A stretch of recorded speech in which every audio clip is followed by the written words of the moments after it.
KBS 1라디오 5시 뉴스를 마칩니다. 아나운서 이상호였습니다. KBS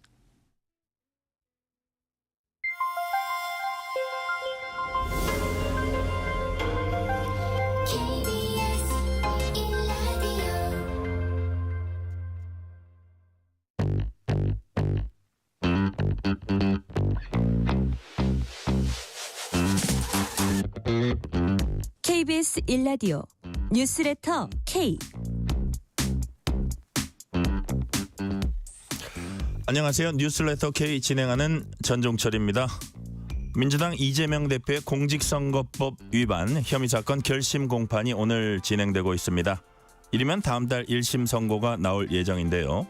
최종심에서 벌금 100만 원 이상이 확정되면은 이 대표는 5년간 피선거권이 제한돼서 다음 대선에 나갈 수 없는 만큼 법원 결정에 이목이 쏠리고 있습니다. 관련 내용 포함한 정치 현안들 정치 토크 코너와 박수현 민주당 의원 인터뷰에서 자세히 짚어봅니다. 문자샵 9730 짧은 문자 50원 긴 문자는 100원 어플리케이션 콩으로 보내시면 무료입니다. 유튜브 KBS 1라디오 계정 채팅으로도 얘기 나누실 수 있습니다. 문자 보내주시면 추첨을 통해서 커피 쿠폰 보내드릴 테니까요. 여러분의 이야기도 많이 들려주세요. 뉴스레터 K 지금부터 시작합니다.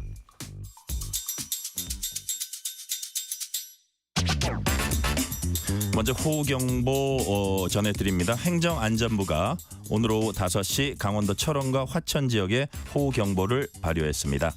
해당 지역 주민들께서는 상습 침수 지역 등에 접근하지 말고 TV와 라디오 등을 통해서 기상 상황을 주시하시기 바랍니다. 오늘 오후 5시를 기해서 강원도 철원과 화천 지역에 호우경보가 발효됐다는 소식 전해드렸습니다. 오늘 하루 가장 뜨거운 뉴스들만 골랐습니다. 뉴스레터 K 정치 토크 정광재 국민의힘 대변인 조기현 민주당 법률위 부위원장 나오셨습니다. 어서 오세요. 네, 안녕하세요. 안녕하세요. 자, 제가 오프닝에서 말씀드렸듯이 이재명 대표 공직선거법 위반 혐의 사건 결심 공판 지금 진행되고 있습니다. 조기현 부위원장 말씀 들어보니까 피고인 신문이 지금 상당히 오래 진행 중인 걸로 알고 있는데 지금 분위기 어떤지 또 이 대표 어떤 혐의 지금 받고 있는 겁니까? 네, 지금 이례적으로 피고인 신문이 길어지고 있네요. 네네. 10시 30분에 시작했는데 통상 형사사건에서 결심 공판에 피고인 신문은 공소사실 중에 범죄 구성 요건 중심으로 간단하게 확인하고 이제 최후 진술하고 끝나는데 지금 네. 벌써 한 5시간, 6시간 가까이 진행되고 있습니다. 물론 점심시간이 중간에 있긴 했는데 이례적으로 길어지고 있네요. 아마 검찰이 이재명 대표로부터 공소사실과 관련된 진술을 직접 받으려고 준비를 많이 한 것 같고요. 아직 구형은 안 나오고 있습니다. 네. 공직선거법상 허위사실 공표죠. 두 가지 문제인데요. 2021년 10월 20일 날 국회 그 국토교통위에 출석해서 답변을 할 때 백현동 사건 용도 변경이 국토부의 압박, 협박이 있었다는 취지의 발언이 허위 사실이라는 거고, 두 번째는 김문기 전 성남도시개발공사 1처장을 몰랐다라고 한 발언이 허위 사실 공표에 해당된다는 이유로 이제 기소가 돼 있는 겁니다. 네, 조기현 부위원장님, 이재명 대표는 줄곧 이제 혐의를 부인해 온 거죠? 그렇죠. 이게 뭐 일관되게 부인하고 있습니다. 일단 김문기 전 처장과 관련해서는 일단 이게 허위사실 공표죄가 성립이 되려면 이 적시한 내용이 사실에 적시해야 됩니다. 그러니까 의견이나 판단 뭐 이런 거면은 허위사실 공표에 해당되지 않거든요. 김문기 전 처장을 성남시장 재직 시절에 알았냐 몰랐냐는 이게 사실의 적시로 볼 수 있느냐 이런 문제에 대해서 이 부분이 허위사실 공표에 해당되지 않는다고 부인하고 있고, 두 번째 허위가 아니다 몰랐다는 거죠. 실제 뭐 팀장으로 있었지만 뭐 이 구체적으로 알고 이 특히 이제 고인이 당시에 이제 사망함으로써 이게 정치적 문제가 되니까 당선 목적으로 알고도 거짓말을 했다. 이게 공소사실인데 네. 실제 몰랐다는 거고요. 두 번째 국토교통위에서의 그 용도 변경 관련돼서 국토부의 협박 관련된 내용들도 그때 국토부가 이 그 공공기관 지방 이전을 하면서 실제 용도 변경 통해서 진행 일정을 빨리 하라는 내용의 공문을 지방자치에 계속 보내고 있었거든요. 실제 네. 느끼기에 따라서는 이제 그런 부분들을 압박이나 협박으로 느끼고 있었기 때문에 그때 국토부에서의 발언의 취지의 내용이 허위 사실이 아니라는 거죠. 네. 예. 자, 정광재 대변인, 네. 지금 이제 크게 봐서 두 가지. 김문기 전 처장 알았냐 몰랐냐. 네. 국토부 협박 있었냐 없었냐. 네. 자, 국민의힘에서는 이 사안 어떻게 보고 있습니까? 저는 이 아무리 사람의 기억이 이 주관적이라고 하더라도 알았느냐 몰랐느냐 이런 것을 판단하는 것에 있어서 객관적 잣대가 없다고 할지라도 법은 최소한의 상식이라고 우리가 배웠습니다. 근데 이재명 대표가 고 김문기 씨를 알았느냐 몰랐느냐 이 부분에 대해서 명확한 몇 가지 우리가 상식적으로 판단할 수 있는 근거들이 나와 있습니다. 호주 출장을 같이 다녀오면서 골프를 같이 쳤다. 그 관련한 사진도 다 나와 있어요. 카트를 몰고 있는 사진. 또 바다 낚시를 같이 했다. 관련한 증언들도 다 있고요. 또 돌아온 이후에는 시장님과 뭐 골프 쳤다. 뭐 바다 낚시 같이 했다라는 고 김문기 씨의 영상이 상생이 남아 있는데 그것이 자신의 선거에 조금 불리하게 작용할 것 같으니까 당시엔 몰랐다. 그러나 그 이후에는 알고 보니까 내가 알고 있더라라고 이렇게 말하는 것은 저는 우리가 당이 네. 이번에 법원에 공정한 판결을 해달라라고 주문을 했거든요. 정말 공정한 판결을 해줬으면 하는 바람을 갖고 있습니다. 그 공 쳤다는 부분, 공을 치느라고 집중해서 몰랐다 뭐 이런 발언도 있었어요. 그러니까 그런 부분들도 아까 말씀드린 것처럼 법은 최소한의 상식이라고 했는데 이 이야기를 들은 판사님께서 이게 정말 상식적으로 이 사람을 몰랐다는 것이 가능한 일인가 이 부분에 대해서 명확한 좀 판결을 해줬으면 하는 바람을 갖고 있습니다. 그러니까 이번 판결이 굉장히 중요하단 말이에요. 이재명 대표 입장에서는 피선거권 박탈이 되느냐 안 되느냐.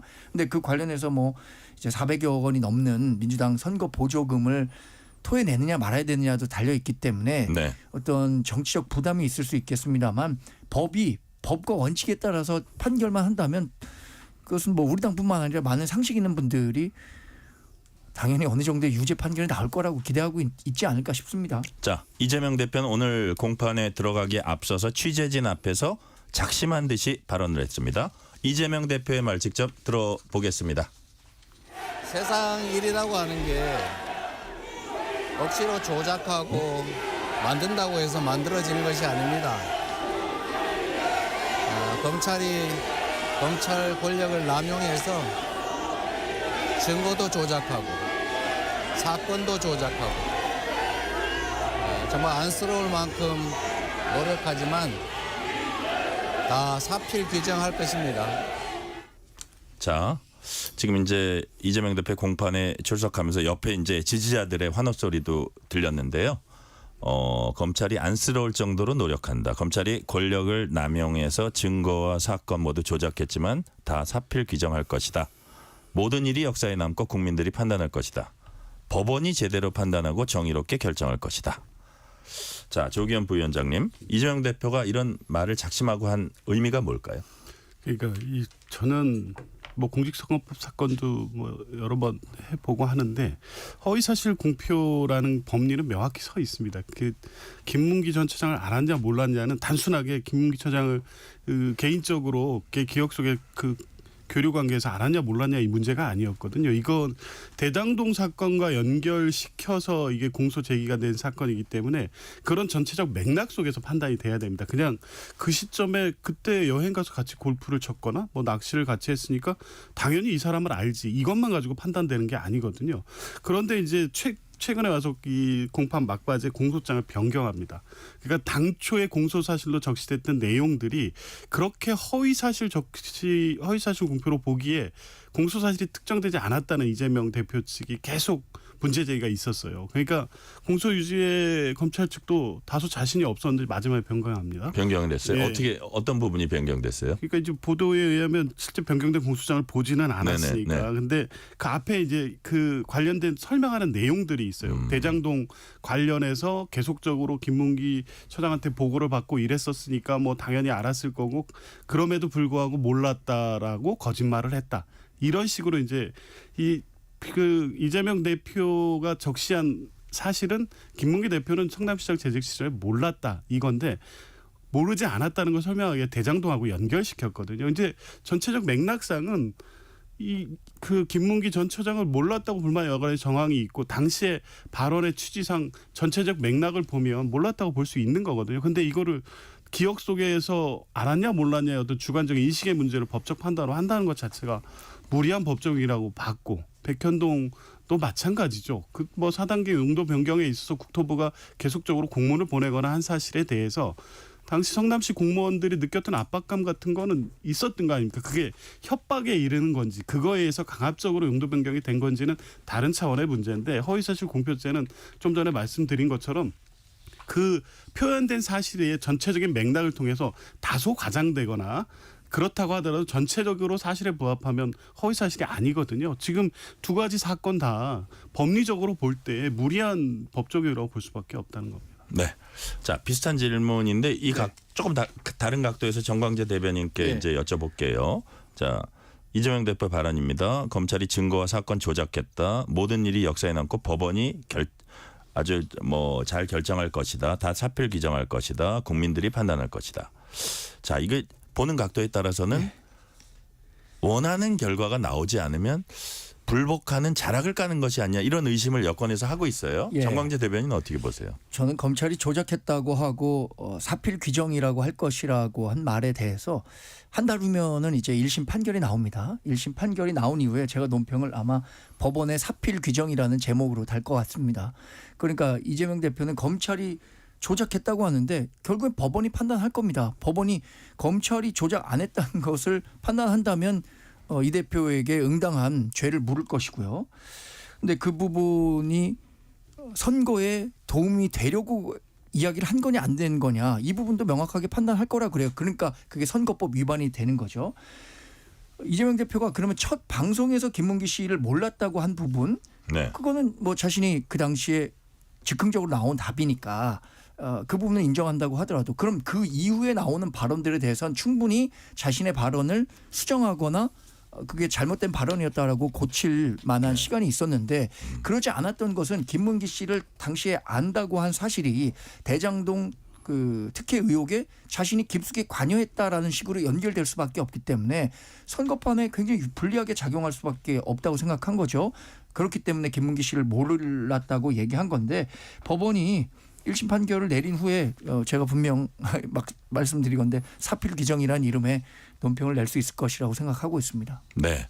자, 그러면 김문기 씨를 몰랐다고 한 것도 당연히 이게 뭐 단순히 사람을 알았냐 몰랐냐가 아니라 대장동 사건에 자기의 연루 가능성을 그렇죠. 멀게 하기 위해서 그랬기 때문에 이거를 간단히 간단히 볼 수는 없다는 이제 말씀이시고요. 자, 그렇다면 오늘 이제 공판에 보니까 정광재 대변인 뭐 이게 작심 발언을 할 때 박찬대 원내대표, 전현희 최고위원, 김병주 최고위원 등 뭐 당 지도부가 많이 출동을 했어요. 그런 부분들도 이렇게 어떤 분위기를 잡아가는 것이라 볼 수 있습니까? 아니면 그냥 평상시의 자연스러운 모습입니까? 일단 뭐 법원에도 무언의 스트레스는 되겠죠. 그게 이게 논란이 되는 게 이게 압박이냐 협박이냐 이번에도 관련이 되는 것처럼 네. 뭐 어떻게 느낄지 모르겠지만 무언의 스트레스는 될 거라고 생각합니다. 파범단 하시는 분이. 네. 그러니까 뭐 굳이 비 오는 날 이렇게 많이 참석하시지 않았을까 생각이 들어요. 네. 1003님이 이 대표 말대로 사필 규정, 법 앞에 모두 평등하다는 것과 법이 살아있다는 것을 보여주는 법원 판단 기대합니다. 라는 말씀을 1003님이 해주셨고요. 자, 이거 너무 어려운 질문이어서 이런 질문 드려도 되나 조기현 부위원장님? 이제 한 달 뒤, 빠르면 다음 달 아니면 그 다음 달로 넘어가는데 그 1심 선고가요. 어떻게 내려질 걸로 전망하십니까? 뭐 이 선고 결과를 예상한다는 건 어려운데 하여간 저는 뭐 개인적으로는 네네. 무죄 가능성이 높다고 보고 당내에서도 뭐 그렇게 될 거라고 보는 시각이 많습니다. 네. 왜냐하면 법리적으로도 그렇고요. 지금까지 다퉈온 내용들을 보면 공소사실 사실 복잡하지 않습니다. 이게 허위사실 공표죄라는 게 보기에 따라서는 뭐 법원에서 중하게 보기는 하는데 이 사실관계에 허위성이 있었는지 허위성을 인식하고 발언을 했는지 사실의 적신지 이 부분만 판단하면 되거든요. 근데 적어도 지금까지 공판 과정에서 나왔던 얘기, 검찰이 주장했던 내용이라든가 제출된 증거 이런 것들을 종합해 보면 지금까지 허위사실 공표에 대한 유죄 사례들하고는 맞지는 않습니다. 그래서 당에서도 크게 걱정하지는 않는 분위기고요. 그래요? 예, 저도 뭐 무죄 가능성이 높다고 보고는 있습니다. 자, 정광재 대변인 짧게 이게 짧게 듣는 전망. 얘기가 이게 예. 확증 편향이라고 하잖아요. 예. 자기와 가까운 사람들은 다 비슷한 얘기를 하게 되기 때문에 그 논리가 강화된다고 하는데 민주당 쪽에서는 당연히 무죄를 기대하고 있을 거고요. 저희는 법원이 현명한 판단을 해줄 것으로 기대하고 있습니다. 만약에 유죄가 나올 경우에 좀 이재명 체제가 약간 뭐라 그럴까요? 흔들린다 그러나 약간 동요가 있을까요? 그거와는 별개로 민주당 밖에서 보는 민주당은 1심 유죄 가지고는 이재명 대표와 민주당 체제가 크게 흔들릴 것 같지는 공고해 않습니다. 보인다. 왜냐하면 예. 뭐 워낙 지난 총선 과정을 거치면서 네. 이재명 대표의 리더십이 강화돼 있고 당연한 얘기지만 3심 대법원 판결을 기다려봐야 한다고 하지 않겠습니까? 예. 네. 자, 우리 조기현 부위원장님도 그 얘기는 정광재 대변인님하고 좀 비슷한 생각을 갖고 계신 거죠? 그렇죠. 뭐 이 총선 거치고 전당대회가 거치면서 이재명 대표에 대한 리더십 확인됐고 당내 뭐 절대적 지지도 확인된 거 아닙니까? 1심은 뭐 가정에서 뭐 유죄 나올 경우를 얘기하기는 지금 뭐 제가 적절치는 않은데 어쨌든 만약에 일정 유죄 선고가 내려진다고 하더라도 이재명 대표의 리더십에 뭐 손상이 오거나 당내에 어떤 분열이 있거나 이렇게 이어질 가능성 거의 없다고 봅니다. 네. 그럼에도 불구하고 어쨌든 1심이 어떤 식으로 판결이 나올지는 모두가 이제 귀추가 주목되고 있고 실제로 중요합니다. 그래서 이제 이거는 우리가 이제 살펴보도록 하고요. 한 달 뒤에. 자, 그런데 이 대표는 총 7개 사건으로 기소돼서 4개 재판부에서 피고인으로 재판받고 있습니다. 공직선거법 위반 혐의 재판 외에도 위증교사, 이른바 이제 검사 사칭 1심 결심 공판도 며칠 후에요. 이달 30일입니다. 한 열흘 뒤에 이제 있을 예정입니다.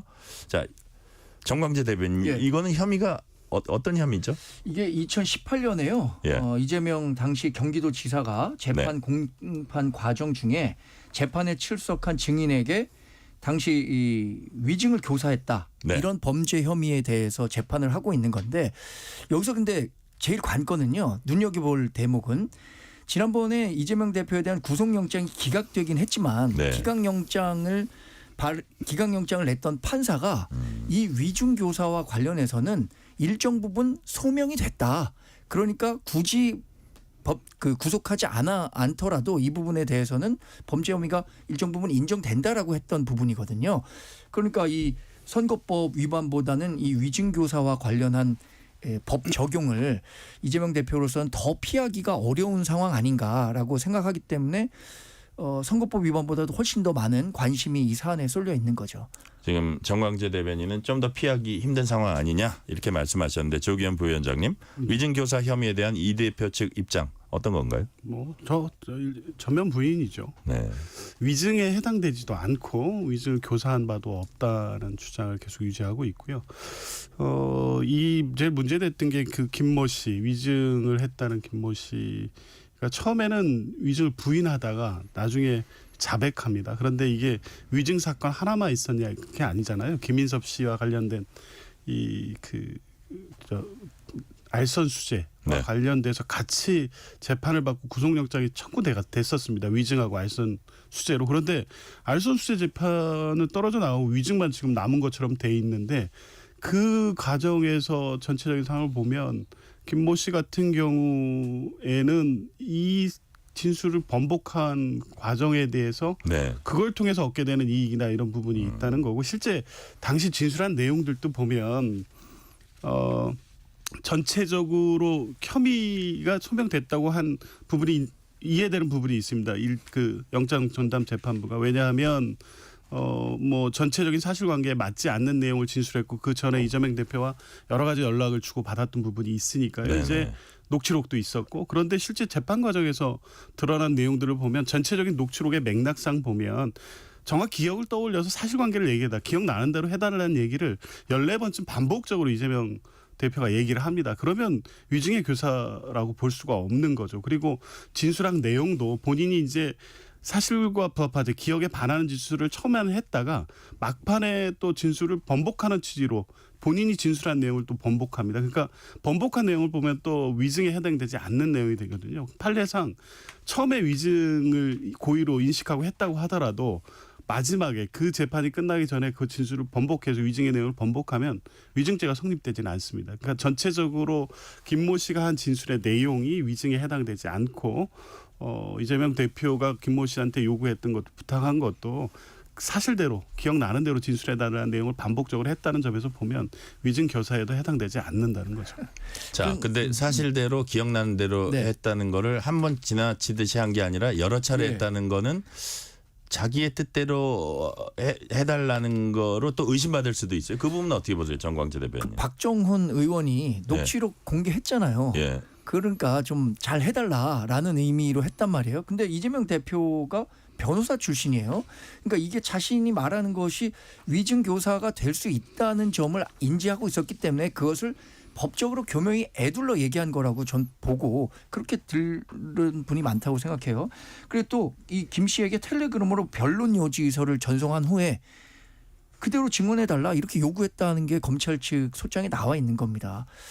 그러니까 아까 얘기 드린 것처럼 법이 최소한의 상식인데 이거 들어본 사람이라면 아 이게 이재명 대표가 원하는 대로 좀 답변을 해주면 좋겠구나. 그러면 이 재판 그대로 묻힐 수도 있겠구나라는 식으로 증인에게 요구를 한 거죠. 자, 위증 네. 교사냐 아니냐 이게 법원이 이제 판단할 것 같습니다. 다음 주제로 넘어갈게요. 체코 방문 중인 윤석열 대통령과 파벨 체코 대통령이 정상회담을 한 뒤에 공동 기자회견 열었습니다.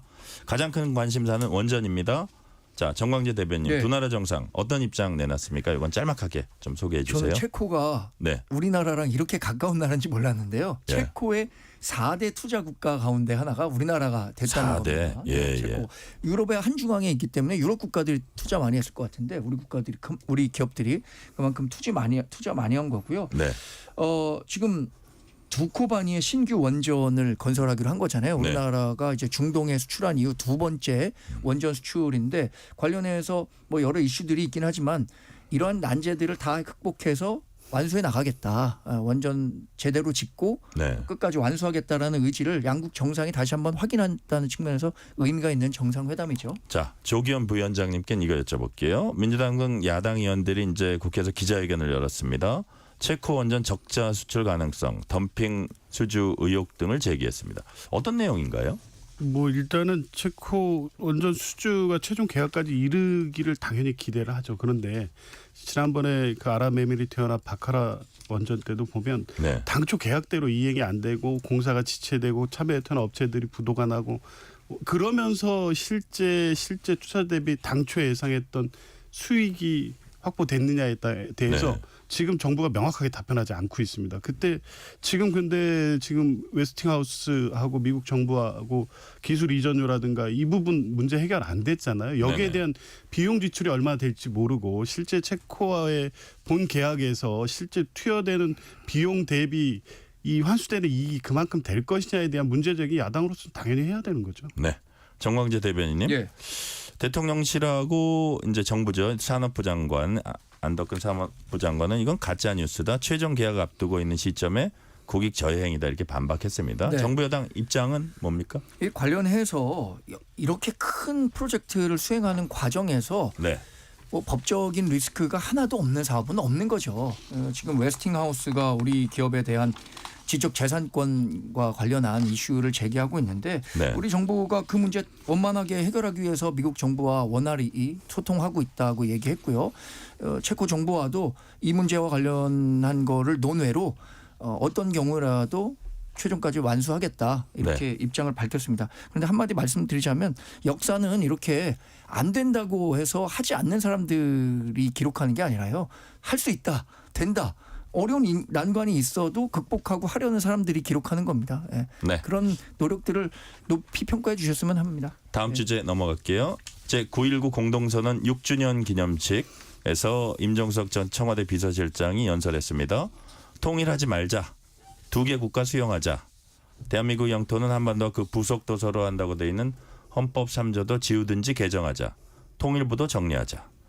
자, 임 전 실장은 자주적 평화통일 내걸었던 전대협 의장 출신이고 청와대 비서실장 그만둔 뒤에도 통일운동에 전념하겠다 이런 말을 한 적이 있거든요.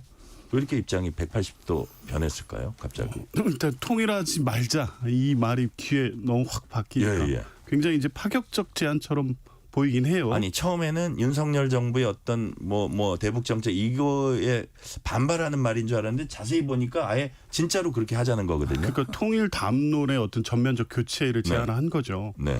근데 이게 전혀 뜬금없는 얘기냐 이 부분이 하나 있는데요. 실제 민족공동체 통일방안 30주년 기념해서 지금 윤석열 정부가 이 용역했던 내용을 보면 네. 비슷한 내용의 보고서가 나온 바가 있습니다. 2023년 초에. 그러니까 일국가 일체제로 궁극적으로 가는 과정에서 원래 이제 민족공동체 통일방안이라는 게 뭐 민주당이 그 입장도 그렇고 교류협력하고 이 남북연합 통해서 하나의 국가의 통일 이 과정 아닙니까? 네. 근데 이제 지금 뭐 정부 입장에 한편에 그런 연구가 있었던 것도 있고 지금 북한이 독재적 두 국가론으로 이제 굳혀서 실제 민족 개념도 폐기하고 선대 김일성 때부터 있었던 3대 혁명 그 통일 노선도 다 폐기하고 뭐 흉물스럽다고 그 기념탑도 폐기하고 뭐 이렇게 나가고 있습니다. 이런 현실을 인정해야죠. 어쨌든 통일 이를 장기적으로 중장기적 과제를 어차피 고민하고 있었던 단계였고 네. 당초에 원래 남북 연합이라는 것도 사실상은 두 국가 체제 두 정부를 인정한 체제 아니었습니까? 근데 그 앞서 당위적으로 통일론을 앞세워서 단계적 접근론이 이제 들어가다 보니까 남북 관계가 이렇게 지금같이 악화되는 상황이면 이 어떻게 접근해 볼 방법이 없는 상황이 되고 특히 문재인 전 대통령도 비슷한 취지의 말씀을 하신 게 지금 북한이 얘기하고 있는 적대적 두 국가론 문제도 있고 이제 미국 대선 이후에 어찌됐든 미국은 북한과의 대화 재개에 나설 가능성이 높은데 과연 우리 정부가 이 당사자로서 참여할 지금 여지가 있느냐 패싱당하지 않으려면 적극적인 남북관계 어떤 개선책 북한의 두 국가 적대론에 이 대응할 수 있는 우리의 어떤 통일론을 다시 제안할 필요도 있다. 이런 측면에서 보면 충분히 검토해보고 논의해볼 필요가 있는 문제지 이것이 뭐 전혀 파격적이라든가 전혀 아무 근거도 없이 갑자기 던져졌다거나 북한의 어떤 뭐 그거에 조응해가지고 북한의 어떤 체제에 마치 따라가는 것처럼 이렇게 비판받을 문제는 아니라고 봅니다. 최근에 이제 말씀하신 건 북한이 남북 관계를 적대적인 두 국가 관계로 이제 규정을 했고요. 자. 정광재 대변인 어떻게 보면 임 전 실장은 대학생부터 그 맞습니다. 통일을 위해 헌신하고 그 어떤 살아가는 목적이 통일인 것처럼 그렇게 알려져 있거든요. 그런데 이분이 그렇게 너무 180도 얘기를 하니까 잘 이해가 안 된다는 분들 많아요. 저도 그렇습니다. 사실 2018년에 정계 은퇴한다고 한 다음에도 통일운동에 매진하겠다라고 했죠. 지난 4월 10일에 총선에서 공천 못 받고 아마 정치적 재기를 모색하고 계신 걸로 아는데 그 화두를 이걸로 꺼내든 것 같아요. 근데 이게 자신이 지난 시절에 살아왔던 삶과는 조금 배치되는 발언이라 저도 깜짝 놀랐고요. 근데 그 배치되는 발언이 나오는 과정에서 딱 하나만 바뀐 거예요. 뭐가 바뀌었냐면 김정은의 통일관이 바뀐 거예요. 김정은이 적대적 두 국가 관계라고 얘기하면서부터 이런 식으로 이 인식이 전환된 건 아닌지 거기에 맞춰줬다고 지금 가정하시는 거예요? 합리적으로 의심해 보는 거죠. 네네. 제가 그분의 뜻을 뭐 머릿속까지 들어가서 볼 수는 실제로 없겠습니다만. 추경호 원내대표 같은 경우 임 전 실장 발언 행동을 그간 지켜보면 북한과 닮아도 너무 닮았다. 뭐 이런 얘기도 합니다. 그러니까 저는 이분이 말하는 것은 당위성만으로는 통일이 어렵다라고 했는데 정치는 당위적인 것이 아무리 어렵다고 하더라도 그 가능성을 이끌어낸 예술이라고 생각합니다. 책임 있는 정치인이 뭐 책임 있는 자리에서 할 만한 발언은 아니었다고 생각합니다. 자, 지금 막 새로운 소식이 들어왔는데 이재명 대표에게 징역 2년을 구형을 했습니다. 뭐 법조와 정치 경력 이용해 반복적 거짓말 했다. 이게 이제 검찰의 그 구형을 하면서 얘기를 한 것 같은데 이 부분만 짧게 조기현 부위원장님 말씀해주고 이제 시간은 다 됐는데요. 짧게 좀 말씀. 대법원 양형 기준에 거의 최대를 구형했네요. 원래 이제 기본에서 가중을 했을 때 2년까지 구형할 수 있는데요. 이게 2년이라는 게 이 가중 요건이 많다는 겁니다. 그러니까 죄질이 매우 안 좋다 이런 부분을 강조하기 위해서 최대 형량을 구형한 것 같습니다. 최대 형량을 우리 조기현 부위원장님 보시긴 했다. 정광재 대변인 한 말씀으로 해주시면. 검찰은 검찰의 역할을 한 거고 그다음에 법원이 결국 법원의 시간이죠. 법원이 현명한 판단을 해주기를 공정한 판단을 해주기를 기대하고 있습니다. 네, 오늘은 여기까지 말씀 듣겠습니다. 정광재 국민의힘 대변인, 조기현 민주당 법률위 부위원장이었습니다. 말씀 감사합니다. 고맙습니다. 고맙습니다. 실시간 교통정보 알아보겠습니다. 교통정보센터 서휘영 리포터 나와주세요. 비가 내리는 퇴근길 교통 상황이 좋지 않습니다. 먼저 서울 시내 강서쪽으로 이동하는 차량들 강변북로 동호대교에서 가양대교까지, 올림픽대로는 청담대교에서 가양대교까지 정체입니다. 북부간선로 양방향에서 교통량이 많은데요. 도심 쪽 원룸분기점 1차로에 사고 나서 혼잡을 더합니다. 고속도로는 수도권 제1순환고속도로 판교에서 구리방향, 서하남에서 토평까지 정체고요. 경기 서쪽에서는 송내까지 양방향으로 속도 내기 어렵습니다. 평택 시흥고속도로 시흥 쪽 조합나들목 지나 밀리기 시작하는데 남한산까지 흐름이 답답하고요. 나란히 가는 서해안고속도로 역시 서평택 분기점부터 화성휴게소까지, 비봉에서 팔곡터널까지 정체입니다. 경부고속도로 서울 방향 입장휴게소부터 안성까지, 기흥에서 수원까지 밀리고요. 서울 시내권에서는 달래내고개에서 반포까지 정체입니다. 반대 부산 방향 망향휴게소 부근 5차로에 사고 발생했습니다. 일대 혼잡하고요. 인천 가는 길 제2경인고속도로 산막부터 안현분기점까지 쭉 정체길입니다. KBS 교통정보센터였습니다. 퇴근길, 당신과 함께 읽는 세상 이야기. KBS 1라디오 뉴스레터 K.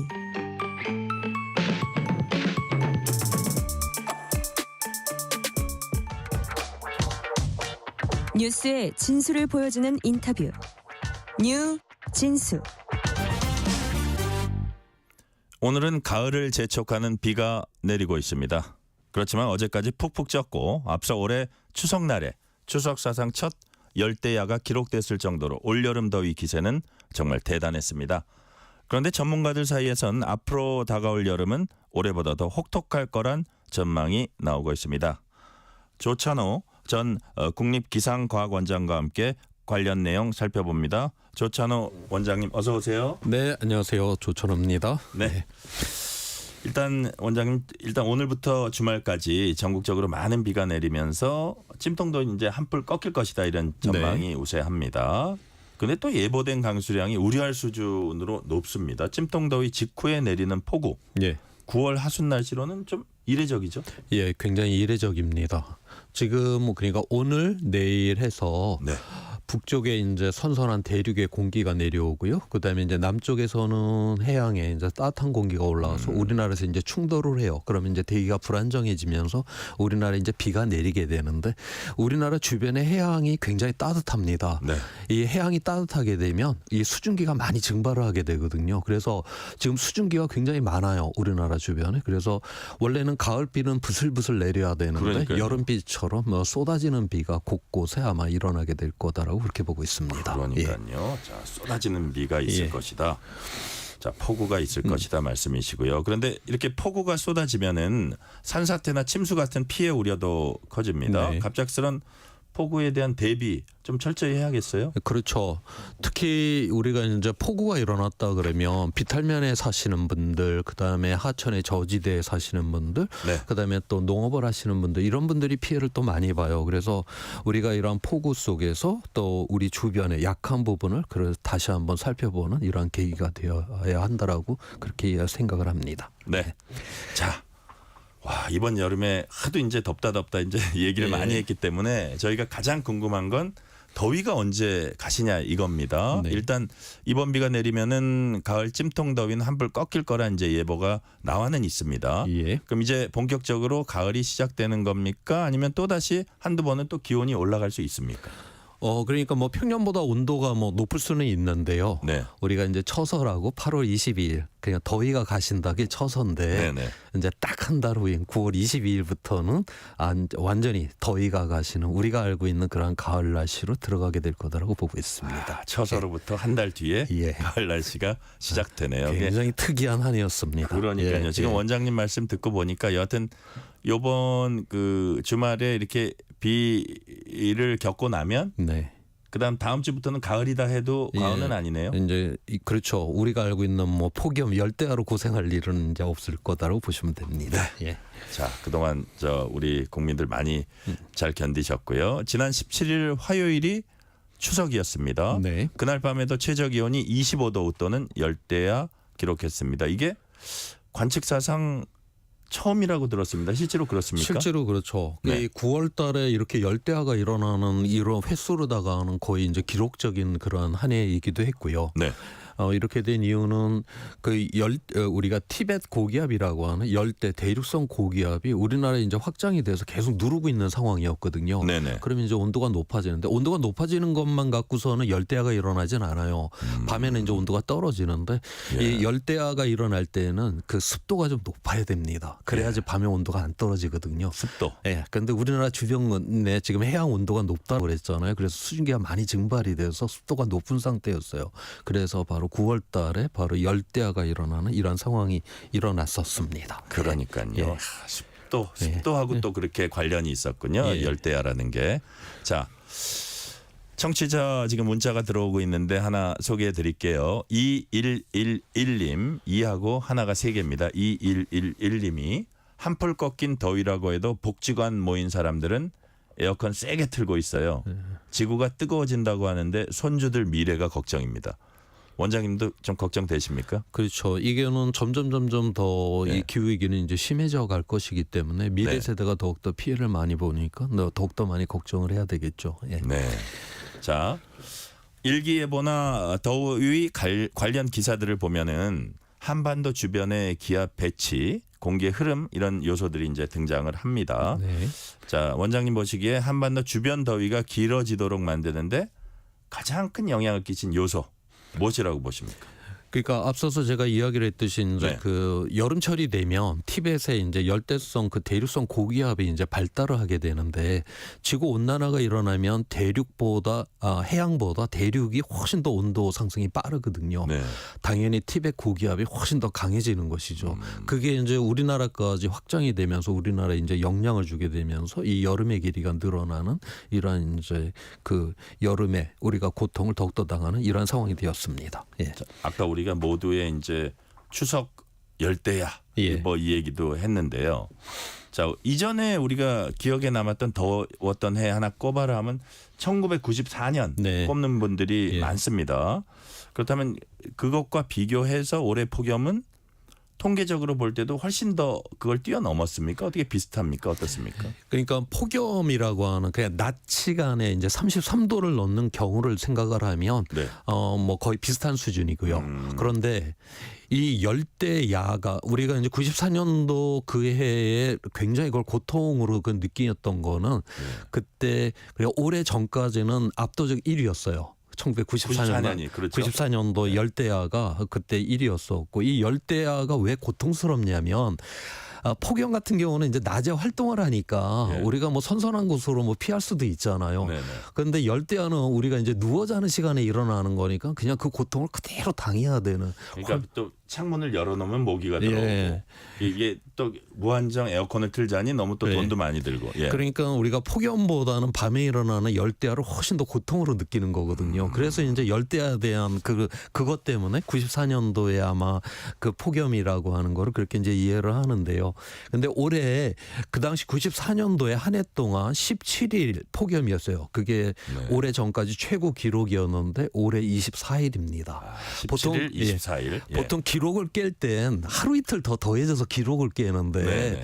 이거는 지금 거의 7일이 더 증가가 됐잖아요. 거의 예, 예. 40%가 더 증가를 하면서 1위가 됐다. 이건 굉장히 예외적인 그런 한 해였습니다. 그러니까요. 야, 7일이나 더 깼다. 예. 깨도 그냥 제대로 깨버렸네요. 예, 24일로 이제 증가를 하게 되면서 그러니까요. 7일이 더 늘어났죠. 네네. 자, 요즘 우리나라도 이제 동남아시아 날씨가 됐다 이런 네. 얘기들 많이 합니다. 예. 기온 높고 습도 높고 수시로 예. 소나기 쏟아지고 뭐 예. 이런 날씨 정도로 이제 말씀을 하시는데요.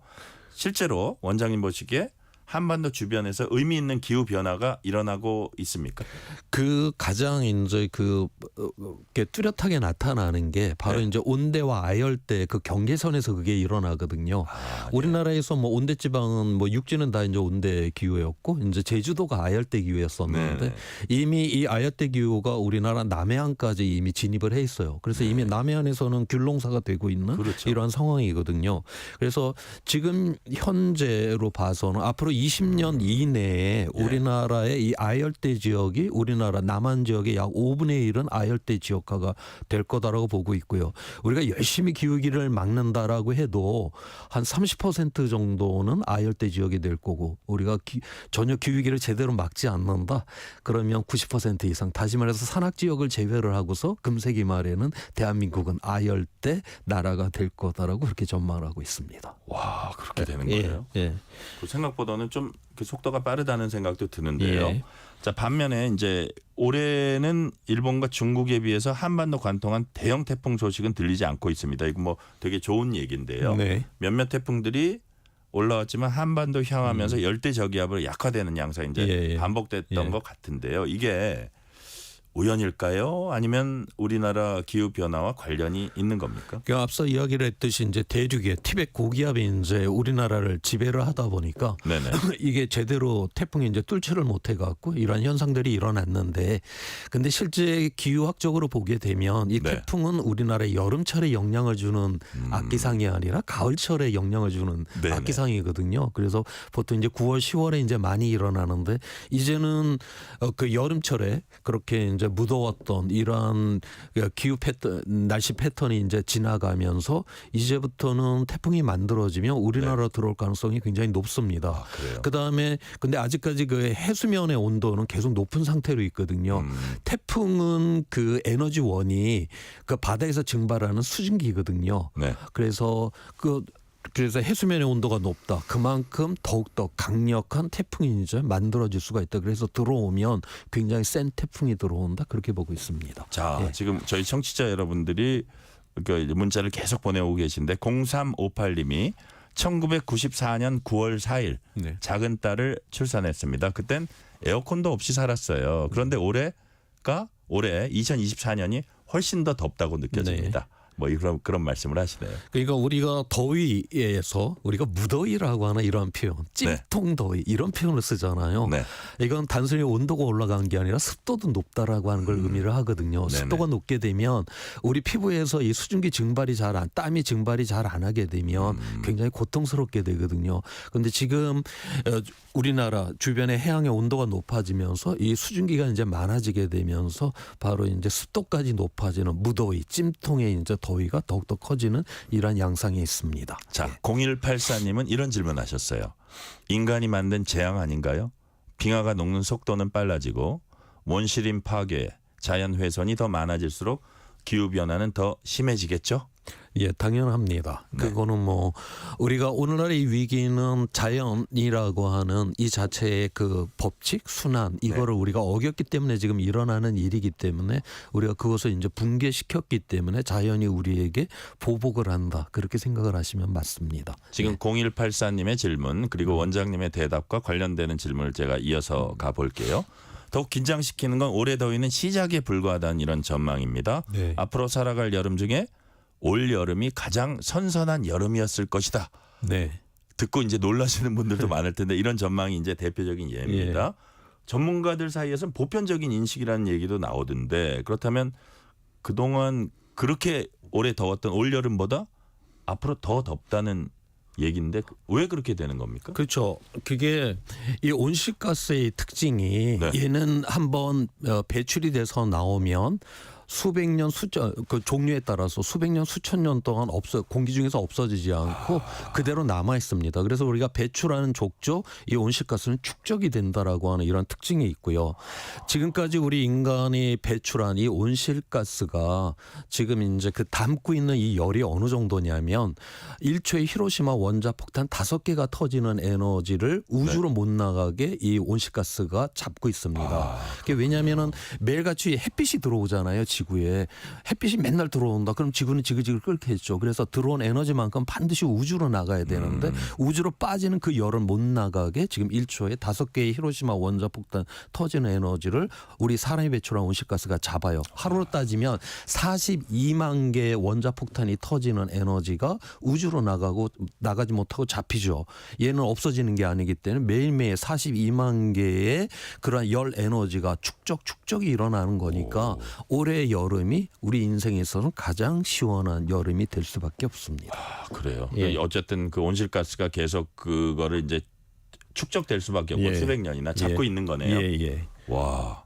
그렇다면 이제 대기 흐름과 기압 배치가 하루 날씨에 이제 하루하루 날씨에 영향 끼치는 것과는 달리 이제 우리가 기후 환경이 바뀐다. 이 네. 정도 전망하기 위해서는 예. 훨씬 더 이제 다양한 데이터가 이게 같이 모아져서 예. 분석이 돼야 될 것 같아요. 예. 그렇다면 예컨대 해수면 온도, 해류 흐름, 태양열 저장하는 이산화탄소 농도 예. 이런 게 어떤 영향들을 끼치게 됩니까? 지금 그 공기 중에 네. 10,000개 공기 분자 중에서 지금 4개가 이산화탄소거든요. 네네. 원래는 3개였었어요. 10,000개 예. 중에 우리가 하나를 지금 늘려놨거든요. 예, 예. 그거 갖고서 지금 이 지구 가열이 일어난다, 온난화 일어난다 지금 난리들인데 만약에 공기 분자 중에 100개 중에 하나가 이산화탄소다. 네. 그럼 지구 평균 온도가 100도까지 올라가요. 그러니까 와, 물이 그래요? 없다라고 하는 거죠. 다 증발이 다 그게 끌어버리게 될 거니까 그 정도로 이 온실가스는 열을 잡는 이 이산화탄소는 열을 잡는 능력이 너무너무 지금 뛰어난 거예요. 그렇군요. 그래서 작지만 조금만 변화시켜도 온도를 굉장히 빨리 올립니다. 그래서 우리의 몸이라고 하는 것도 급소라고 하는 게 있잖아요. 네네. 똑같은 충격을 받아도 급소를 맞으면 우리가 즉사를 하잖아요. 예. 이게 바로 이산화탄소가 지구의 지금 급소입니다. 그런데 그거로 지금 인간들이 지금 충격을 지금 가하고 있다라고 하는 것이고요. 앞서서 제가 매일같이 이러한 온실가스가 42만 개 원자 폭탄이 터지는 그 열 에너지를 매일같이 잡아서 그걸 축적을 시키고 있다. 이 정도면 뭔가 큰 일이 일어났어야 되는 건데 네. 일어나고는 있지 않잖아요. 그 네, 이유는 해양이 90% 이상의 열을 갖다 다 지금 흡수를 해주고 흡수를 있습니다. 하고 있다, 해양이. 그런데 이게 해양이 그럼 무한대로 열을 흡수를 할 수 있냐? 그렇지는 않죠. 최근에 네. 저 원장님 페이스북 글 보니까 네. 전 세계 해수면 온도 상승이 예사롭지 않다 그러셨어요. 예. 그거 무슨 뜻입니까? 그러니까 지난 81년 이후에 네. 최근까지 해서 해수면 온도가 0.6도가 상승을 했거든요. 네네. 근데 작년 여름부터 해서 0.6도가 지난 40여 년 동안 0.6도가 상승을 했는데 작년에 여름에 갑자기 0.3도가 튀어 오른 거예요. 오. 40여 년 동안 올랐던 거에 거의 절반이 한 해 만에 올랐거든요. 그랬어요. 근데 그게 오른 다음에 계속 떨어지지 않고 지금 올해까지도 아직 그 0.3도 올라간 게 지금 내려가고 있질 않고 있는 이런 상황이에요. 그거는 우리가 뭘 의미를 하는 거냐면 야 이거 혹시 이거 바다가 이 열을 갖다 흡수하는 능력이 지금 떨어진 것이 아닌가? 그렇게 되게 되면 이제 더욱더 가속적으로 지구 이제 온난화가 일어날 수 있다는 걸 의미를 하는 것이고요. 그다음에 해양에서 이런 변화가 일어났다. 이 해양은 대기보다 1000배 열을 갖고 있거든요. 예. 그래서 이 1000배 열을 갖고 있다라고 하는 건 뭘 의미를 하냐면 우리가 자그마한 보트는 그 항구에 가까이 가서 브레이크를 잡아도 선착장에 안정적으로 도착을 하는데 네. 이 거대한 유조선은 한 20km, 30km 밖에서부터 이제 브레이크를 잡아야지만이 그 항구에 안전하게 들어올 수가 있거든요. 예, 예. 그래서 이 해양에서 변화가 일어났다. 이렇게 되면 이건 너무나 연용량이 큰 부분이 변화가 일어났다. 이렇게 되면 우리는 회복 불가능의 위험으로 들어가는 그런 신호를 보고 있는데 바로 그런 신호들이 지금 우리 눈앞에 지금 보이고 있다라고 하는 겁니다. 해수면 온도 상승도 상당히 지금 안 좋은 징조다라는 말씀하셨고요. 예. 우리가 이제 바다 온도가 높아지는 게 엘니뇨, 네. 낮은 거 라니냐. 예. 각국이 이 문제에 민감해하는 이유, 요건 시간 관계상 짧게 좀 설명해 주세요. 그러니까 엘니뇨 라니냐가 일어날 때는 이상 기상이 막 일어나거든요. 예. 네네. 그래서 이제 문제다라고 그렇게 보고 있는데 여기에 더해져서 이제 기후 변화까지 이제 더해지니까 그러니까요. 더욱더 이상 기상이 많아지는 이러한 상황이 되는 거죠. 네. 이제 말씀하신 것 들어보면 미래는 더위와 추위를 갑자기 오가는 이제 극한의 날씨가 펼쳐질 가능성도 이제 높아 보인다는 그런 얘기들도 있어요. 예. 어떻게 보면 봄, 가을이 사실상 없어지고 예. 여름과 겨울이 길어지는 기후 변화. 네. 이게 뭐 덥다가 여름 비슷하다가 갑자기 그냥 네. 가을을 생략하고 겨울로 가버리는 이런 것도 이런 기후 변화도 지구 온난화하고 영향이 있는 겁니까? 그럼요. 지금 지난 100여 년 동안에 우리나라의 겨울은 한 22일이 줄었고 여름은 20일이 늘었거든요. 네네. 봄은 6일이 늘었고 가을은 4일이 줄었어요. 상대적으로 봄, 가을의 변화는 별로 없었잖아요. 네. 근데 우리는 왜 봄, 가을이 없다라고 느껴지냐. 그건 왜냐하면은 봄이 예년보다 17일 빨리 시작을 합니다. 가을은 예년보다 9일 늦게 시작을 하고요. 그래서 옛날에 봄이었었을 때 봄이 아니고 옛날에 가을이었을 때 가을이 아닌 거예요. 그러다 보니까 봄과 가을이 없어졌다라고는 보지만 네. 실제로 봄과 가을은 존재하고 실제로 겨울은 줄고 여름이 늘어나는 게 뚜렷하게 나타나고 있습니다. 자, 일각에서 원장님 지구 온난화는 이미 가속도가 붙었기 때문에 네. 온실가스 배출 규제 같은 인류 노력이 뭐 노력은 하지만 그래도 끼칠 수 있는 어떤 그 영향력 미미하다 이런 우려 섞인 관측도 있습니다. 실제로 그런지 또 그럼에도 불구하고 우리가 최대한 한다면 어떤 부분에 역점을 둬야 되나요? 그러니까 우리가 6,500만 년 전에는 소행성이 떨어져서 공룡이 멸종을 했거든요. 그럼 네네. 어쩔 수가 없죠. 우주에서 뭐 소행성이 떨어지는 건데. 근데 네네. 오늘날 기후위기는 우리 사람들이 일으킨 거예요. 그렇죠. 그다음에 유엔에서 그 정부 간 기후변화 협의체 IPCC 보고서에서 과연 우리 인간의 능력으로 이 문제를 해결할 수 있을까 해서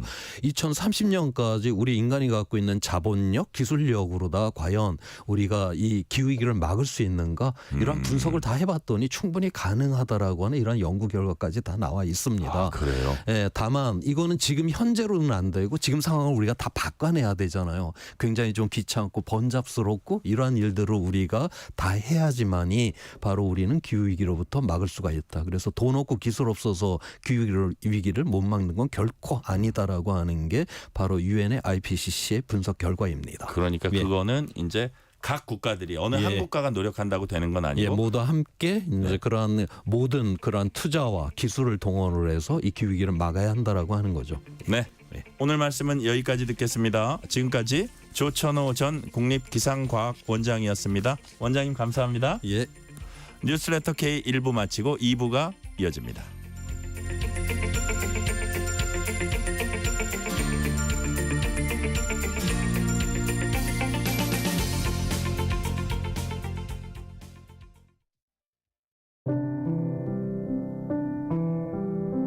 KBS 라디오 연중기획 희망충전 대한민국 604번째 이야기.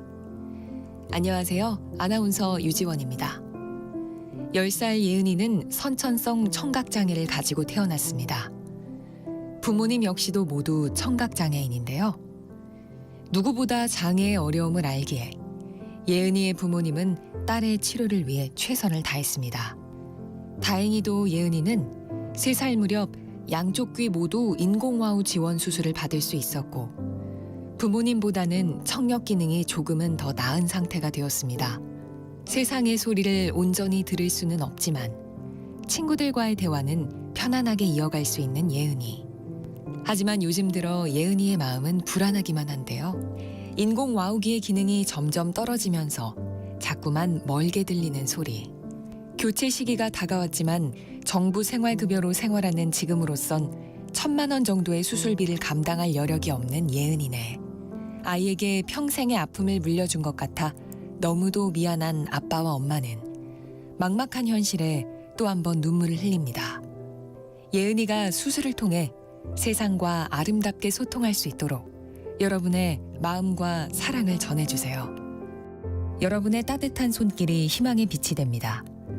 ARS 060-700-1580 060-700-1580 한 통화 3,000원으로 희망을 선물해 주세요. KBS 라디오 연중기획 희망충전 대한민국은 초록우산 어린이재단, 인탑스 주식회사 그리고 청취자 여러분과 함께합니다. ARS 060-700-1580 한 통화 3,000원입니다.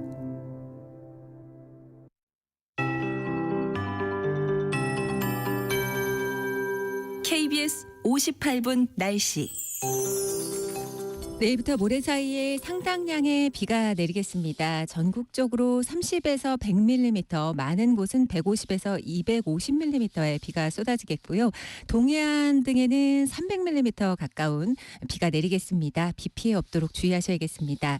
대부분 내일까지 이어지는데요. 모레까지 이어지면서 오는 곳은 대부분 200mm가 넘을 수 있겠습니다. 수도권은 내일 새벽까지가 고비가 되겠고요. 충청은 내일 낮까지, 남부는 밤까지 집중적으로 쏟아지겠는데 대부분 시간당 30에서 50mm의 상당한 강도입니다. 내일 아침 기온은 서울 19도 등 16에서 26도 분포가 되겠고요. 더위는 한풀 꺾였습니다. 내일 낮 기온 21도까지 떨어지겠습니다. 19도에서 31도 분포 예상됩니다. 내일과 모레 사이 전남 해안과 경상권 해안, 제주에는 바람이 매우 강하게 불겠습니다. 현재 강풍특보가 내려진 지역이고요. 구체적으로 제주 산지와 일부 전남 해안에 상당히 강한 바람이 불고 있습니다. 서해 먼바다와 제주 해상, 남해 등 대부분 해상으로 물결이 매우 높게 일겠습니다. 최대 5m 안팎까지 일겠고 또 당분간 대부분 해안에 너울성 파도가 높겠습니다. 특히 제주 해안과 동해안에 상당히 높을 걸로 보여집니다. 지금 서울의 기온은 25.5도고 지금까지 서울에 내린 비의 양은 28.8mm입니다. 강혜종입니다.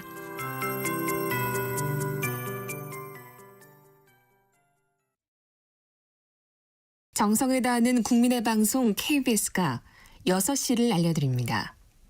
AM 711kHz, FM 97.3MHz, KBS 1라디오입니다. HLKA.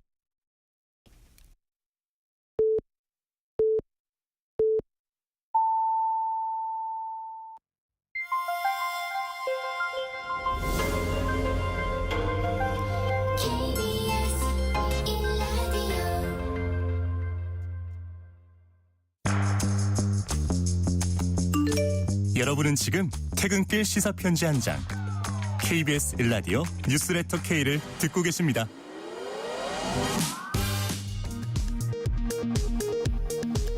이 시각 라디오 정보센터 뉴스입니다.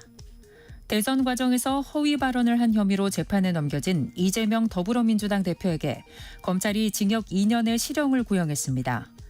이 대표는 오늘 공판에 출석하면서 검찰이 권력을 남용해 증거와 사건을 조작했지만 다 사필 규정할 것이라고 말했습니다.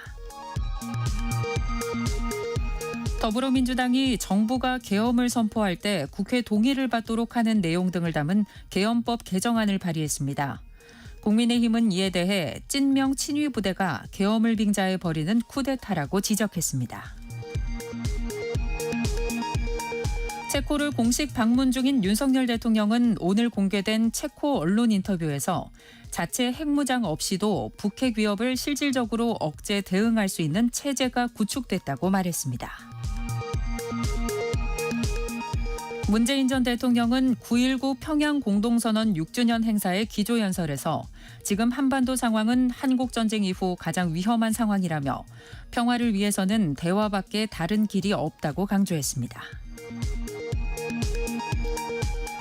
경기 부천 호텔 화재 장례 기간에 윤석열 대통령 부부가 골프장을 이용했다는 의혹을 제기한 장경태 더불어민주당 의원이 명예훼손 등의 혐의로 고발됐습니다. 지금까지 라디오 정보센터 뉴스 편유희였습니다.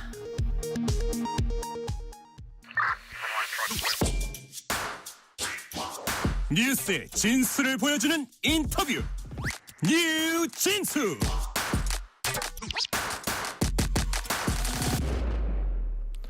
추석 연휴가 끝난 뒤 야권은 싸늘한 민심을 확인했다면서 정부 여당에 대한 공세 고삐를 바짝 당겼습니다. 앞서 지난 11일 민주당을 주축으로 한 야4당 의원 12명이 탄핵준비의원연대를 공식 제안하고 나섰습니다. 탄핵준비연대를 공식 제안한 민주당 박수현 의원과 함께 자세한 얘기 나눠보겠습니다. 여러 가지 정치 현안에 대해서도 살펴봅니다. 박수현 의원님 어서 오세요. 네, 안녕하십니까. 명절 잘 보내셨습니까? 아이고 예, 덕분에 잘 보냈습니다. 네. 나와주셔서 감사하고요. 네. 자, 일단 이재명 대표 그 공판이 가장 이제 최근 큰 뉴스니까 그거부터 잠깐 다뤄보고 갈게요. 자, 오늘 이재명 대표 공직선거법 위반 혐의 사건 결심 공판이 있었습니다. 오늘 검찰이 징역 2년을 구형했습니다. 피고인 신분과 정치적 상황에 따라 공직선거법 적용 잣대가 달라지면 민주주의 실천을 위한다는 공직선거법 취지가 물거품된다며 이제 검찰의 주장입니다. 선거 공정성과 민주주의 헌법 가치를 지키기 위해서 거짓말로 유권자를 선택적으로 왜곡하는 상황에 대해 엄정히 처벌해야 한다. 이렇게 이제 검찰이 구형하면서 밝힌 내용입니다. 이런 부분 검찰의 2년 구형, 그다음 검찰의 주장 어떻게 판단하십니까? 검찰 스스로 부끄럽지 않을까요? 지금 기소한 지 2년 만에 이제 구형을 한 것인데요. 네. 그동안에 왜 2년 동안 그렇게 끌었을까를 보면 사실 검찰도 자기가 스스로 논리 모순에 빠지는 걸 느꼈을 거라고 생각합니다. 예를 들어 이렇게 한번 보시죠.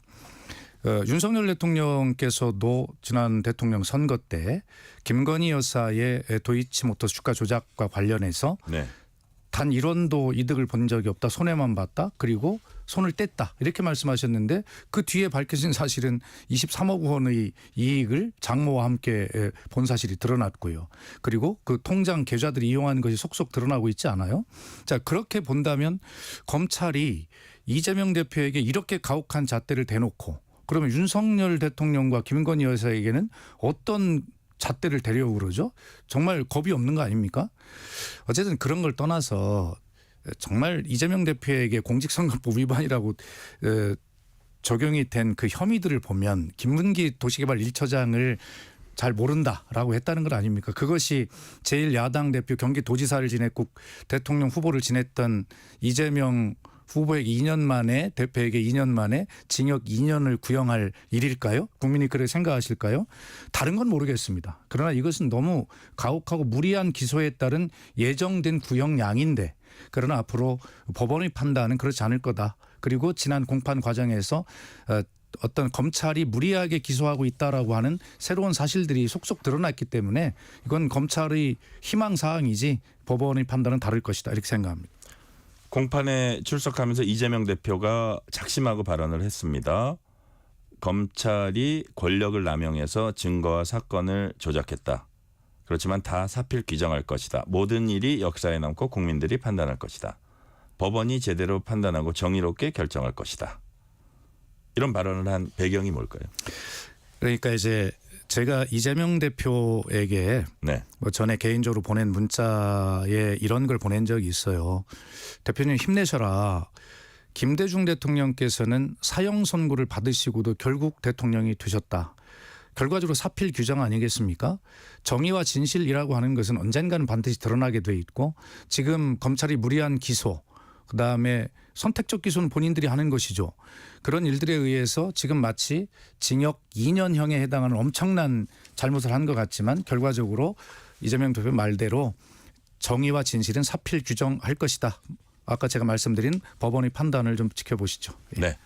한 가지 질문만 더 드리면 이제 여권은 이런 시각도 있는 것 같아요. 오늘 그 작심하고 발언한 이재명 대표의 이런 뭐 역사가 볼 것이다. 뭐 검찰이 증거와 사건을 조작했다. 법원은 제대로 정의롭게 결정할 것이다. 사필 규정이다. 이런 것들이 여권의 시각에서 보면 어떤 판결이 나와도 불복할 준비가 돼 있다. 뭐 이런 시각도 있어요. 이런 부분은 어떻게 보십니까? 결론을 가정해서 말씀드릴 수는 없고요. 네. 재판부의 현명한 판단을 기다리고 있고 다만 이번 그 당대표 전당대회에서 볼 때 놀랍게도 이재명 대표가 민주당 계열의 정당에서 이 연임을 한 것은 또 최초라고 하는 거 아닙니까? 네. 많은 비판도 있었지만 일극체제라는 비판도 있었지만 그러나 결과적으로 마지막에 국민 여론조사가 30% 반영이 되는데 당원만이 그런 것이 아니라 국민의 여론조사도 당원과 비슷하게 나왔어요.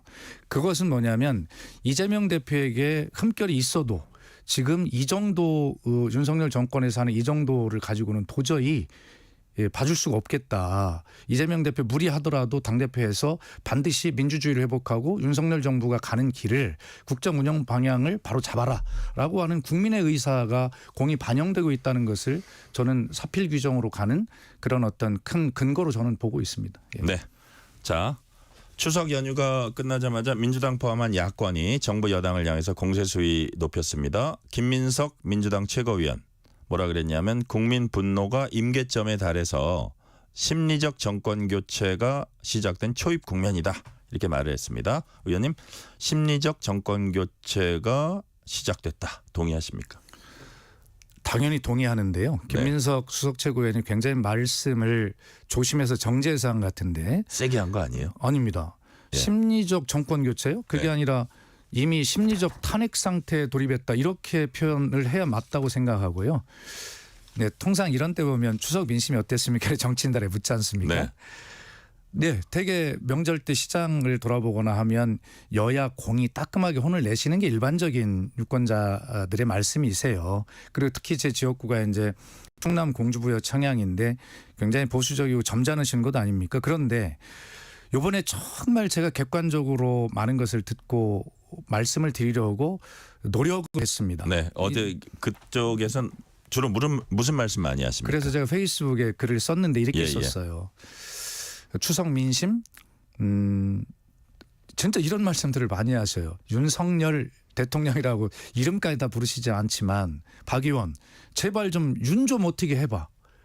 이게 그렇게 가장 말씀을 점잖게 하시고 의중을 표현하시기를 신중하게 하시는 충청도의 어른들까지 그렇게 말씀을 하시는 거예요.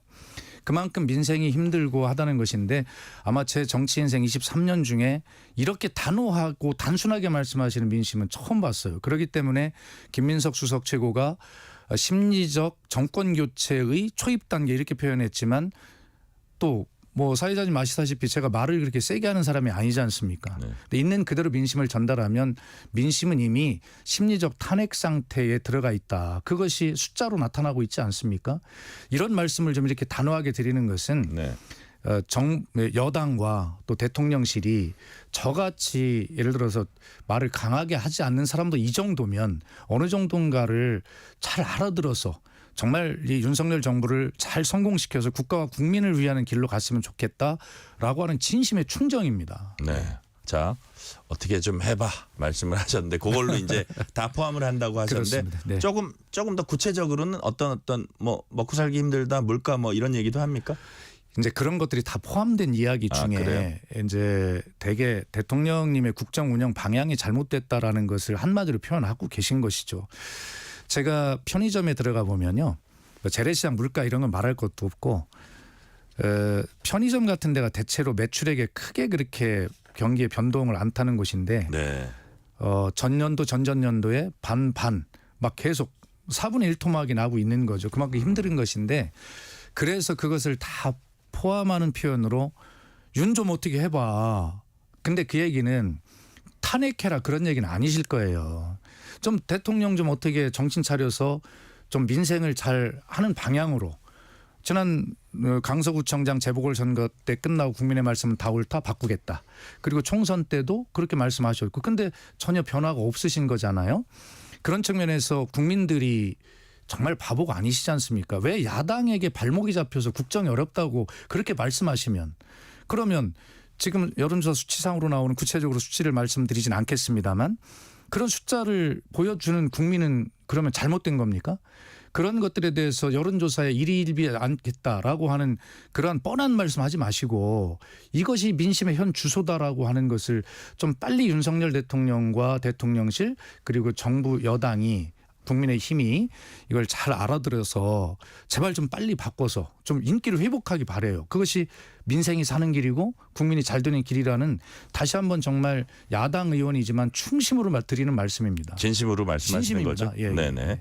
자, 우리 박수현 의원님 진심이 제가 좀 느껴지고요. 네. 자, 다음 질문으로 가볼게요. 민주당은 추석 연휴 동안 아까는 이제 민생 먹고 살기입니다. 이런 부분 그 어떤 그 대통령이 국정 기조 말씀하셨는데 민주당은 추석 연휴 기간 동안 김건희 여사 이제 추석 공개 행보 비판했습니다. 추석을 전후로 한 그런 어떤 행보일 거예요. 네. 의원님 이제 국민 소통수석 역임하셨습니다. 뭐 그렇습니다. 대변인도 역임하셨고 뭐 의원도 당연히 역임하셨고 왔는데 이번 그 국민 소통수석을 역임한 분으로서 김건희 여사의 최근 행보 어떻게 평가하십니까? 그러니까 이런 문제를 무슨 청와대의 대변인이나 국민소통수석으로 근무를 하지 않았더라도 네. 일반 국민들께서 보시기에 상식적으로 부적절하다고 하시는 거잖아요. 뭐 어떤 말씀이시냐면 예를 들어서 명품백 사건이나 이런 여러 가지 문제들에 있어서 명쾌하지 않지 않습니까? 국민들은 아직도 명쾌하지 않아. 그러나 명쾌하지 않아도 좋겠어. 대통령이 됐든 여사가 됐든 국민 앞에 진심으로 좀 죄송하고 잘못됐습니다. 라고 그렇게 사과하시는 말씀. 그런 정도면 우리 국민은 다 받아들이실 수 있는 그런 국민들이시잖아요. 그런데 왜 그렇게 황제조사로 비판받는 그런 검찰 조사 면죄부 받아가지고 나 죄 없어라고 그렇게 얼굴 들고 자살 예방 현장에 다니신다면서 한강대교를 순찰하시고 체코 뭐 순방을 가시려면 그런 것들을 좀 명쾌하게 국민들 마음을 잘 어루만져 주시고 가면 누가 뭐라고 하겠어요. 그렇기 때문에 이번 민심들은 뭐냐면 사회자님은 생각해 보세요. 왜 야당이 김건희 여사 이야기만 하고 싶겠어요. 야당도 비판받는 거 압니다. 그런데 그런 일들이 나올 때마다 야당이 아무 말도 안 하고 있을 수는 없지 않습니까? 그래서 제발 부탁인데 야당이 더 이상 영부인 말씀을 좀 그만하도록 네. 좀 그렇게 스스로 상식적으로 국민 눈높이로 생각하시면 답이 나올 일이라고 생각합니다. 김건희 여사의 행보 야당도 반복하지 않았으면 좋겠다. 그렇습니다. 그런 말씀이시죠? 네. 자, 국민의힘 내부에서도 영부인 가이드라인을 좀 정비하고 제2부속실, 특별감찰관 조속히 설치해야 한다 이런 주장들 제기되고 있거든요. 이 부분은 긍정적이라고 보세요? 당연히 그렇죠. 저는 네. 뭐 개인적으로 이미 오래전부터 윤석열 정부가 출범하자마자부터 방송에서 공개적으로 이런 것들을 주장해왔고 네. 물론 이제 문재인 정부에 비해서 작은 청와대 대통령실을 운영하겠다고 해서 수석실도 축소하고 다 했는데 이미 다 늘어났지 않습니까? 그런데 그중에 가장 중요한 게 자꾸 김건희 여사 영부인의 문제가 나오니까 이 문제는 제2부속실을 빨리 설치를 해서 물론 공약에는 제2부속실을 폐지하겠다고 했지만 아니 공약은 꼭 100% 지키라고 있는 게 아니에요. 공약이 좀 무리하고 잘못됐으면 국민께 사과하고 이건 네. 다시 바로잡겠습니다 해서 빨리 하면 되는데 그 공약을 지키겠다는 그 무리한 그런 것 때문에 계속 이런 문제가 생기면 안 되죠. 그리고 더 중요한 것은 제2부속실이 생긴다고 해서 이런 문제가 안 생기라는 법은 없어요. 네.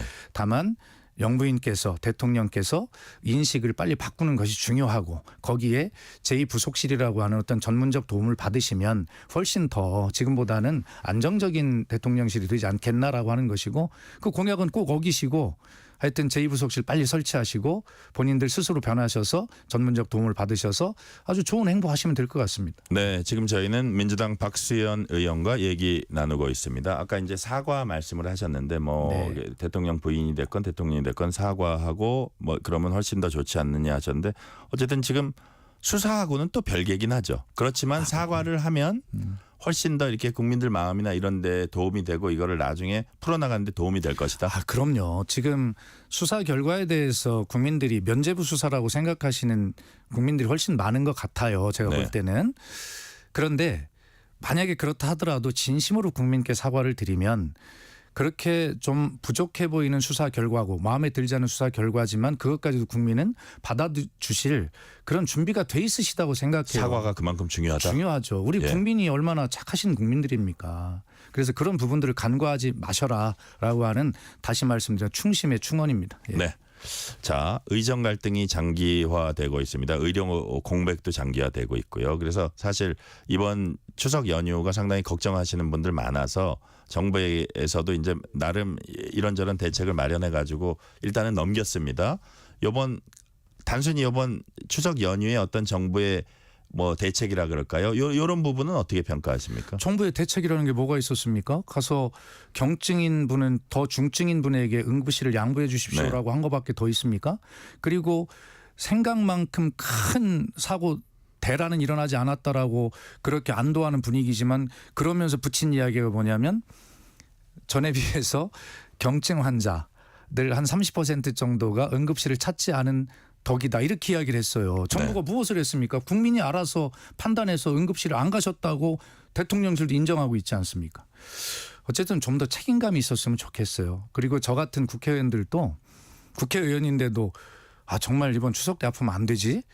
국회의원인데 제가 만약 응급실을 갔는데 그 의료진을 당황하게 할 수는 없잖아요.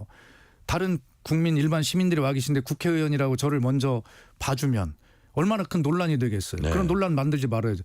저 같은 국회의원도 그런 걱정을 하는데 일반 국민은 오죽 하겠어요. 이 그렇죠. 모든 것이 정말 정부 여당은 무한 책임을 지는 것이거든요.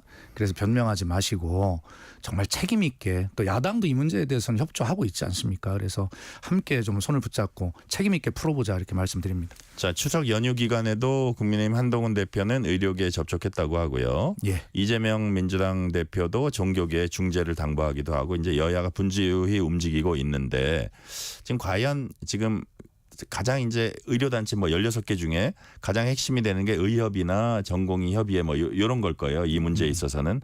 근데 이분들을 당장 테이블에 못 앉히고 있어요. 그래서 그런 부분이 일부에서는 다른 의료단체라도 만약에 참여를 하면 개문발차라도 해야 된다. 그래야 뭐 하다못해 간호사 협회도 참석시키고 다 해가지고 좀 그래야지 의료계에서도 그럼 우리도 참여할까 압박이 된다. 뭐 이런 얘기하는 분들도 있어요. 개문발차라도 빨리 해가지고 이거를 어쨌든 테이블에 앉는 모든 방안을 강구해야 된다. 이런 부분은 어떻게 보세요? 저는 대단히 국민께 죄송한 말씀이지만 개인적으로는 반대입니다. 네. 왜 그러냐면 기본적으로 이 문제는 여야의 정협의체에서 가장 중요한 것은 의인데요. 네. 왜 이렇게 안 될까라고 하는 것은 이미 신뢰가 깨져 있고 그 의료계에서 이야기하는 핵심을 정치권이 지금 알아듣지 못하고 있기 때문에 그렇습니다. 이번에도 사실 정부의 대책을 보면 이 추석 연휴 기간에 근무한 네. 그런 어떤 의료인들에 대해서는 쉽게 얘기하면 뭐 진찰료 수가에 처음에는 얼마였습니까? 150%, 그다음에 250%, 이번에는 350%. 결과적으로 이분들이 무슨 돈 때문에 이러는가라고 하는 그런 어떤 인식의 잘못이 있어요. 얼마나 자존심이 상하겠습니까? 결과적으로 의료계가 무엇을 원하는지에 대한 기본적인 이해가 부족하기 때문에 신뢰가 쌓이질 않는 거죠. 그래서 어떤 개문발차라고 하는 미봉책으로 해결이 될 수 없고, 이 문제는 좋습니다. 대통령실이 기왕에 의료개혁의 기회라고 하니 우리가 좀 더 힘들더라도 의료계가 무엇을 원하는지라고 하는 것을 정부 여당과 대통령실이 정확히 인식하고 거기에 대한 어떤 협상 협의의 테이블에 나올 그런 준비가 됐을 때 저는 해야 한다 이렇게 생각합니다. 네. 자, 그렇다면 어쨌든 탈출구 마련하기 위해서는 제대로 준비 갖춰놓고 하자, 그런 말씀이시네요. 당연히 그렇게 해야 된다고 생각합니다. 저는. 예. 네네. 자, 박수현 의원님은 탄핵준비의원연대 제안자로 참여를 하셨습니다. 처음 제안은 이 가운데 누가 하셨고 12명의 의원님들이 어떻게 이렇게 12명으로 이렇게 모이게 됐습니까?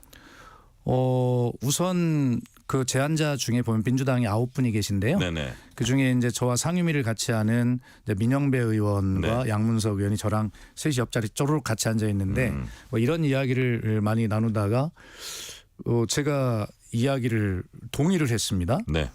어떤 동의냐면 우선 저는 사회자님 정치권에서 네. 굉장히 뭐 신중하기로 또 아니면 뭐 그렇게 뭐 과격하지 않기로 이미지는 뭐 그렇게 돼 있지 않습니까? 그런데 제가 이런 생각입니다. 저는 네. 우선 아까도 말씀드렸지만 강서구청장 재보궐선거 총선 이후에도 전혀 변할 생각이 없는 윤석열 정부의 국정 운영 방향의 전환에 대한 마지막 경고를 해야 한다. 아주 충격적으로 해야 한다. 그것은 네. 박수현 같은 사람이 포함된 정치권에서의 지금 정치권에서는 탄핵 이야기를 좀 꺼내기가 굉장히 부담스러운 이야기 아니겠어요? 특히 민주당 입장에서는. 네네. 그럼에도 불구하고 박수현 같은 민주당 의원이 이 문제를 꺼낸다 하면 이건 심각한 문제구나라고 하는 것을 저는 그 최후의 통첩, 최후의 경고로 대통령실이 알아주기를 바랬습니다.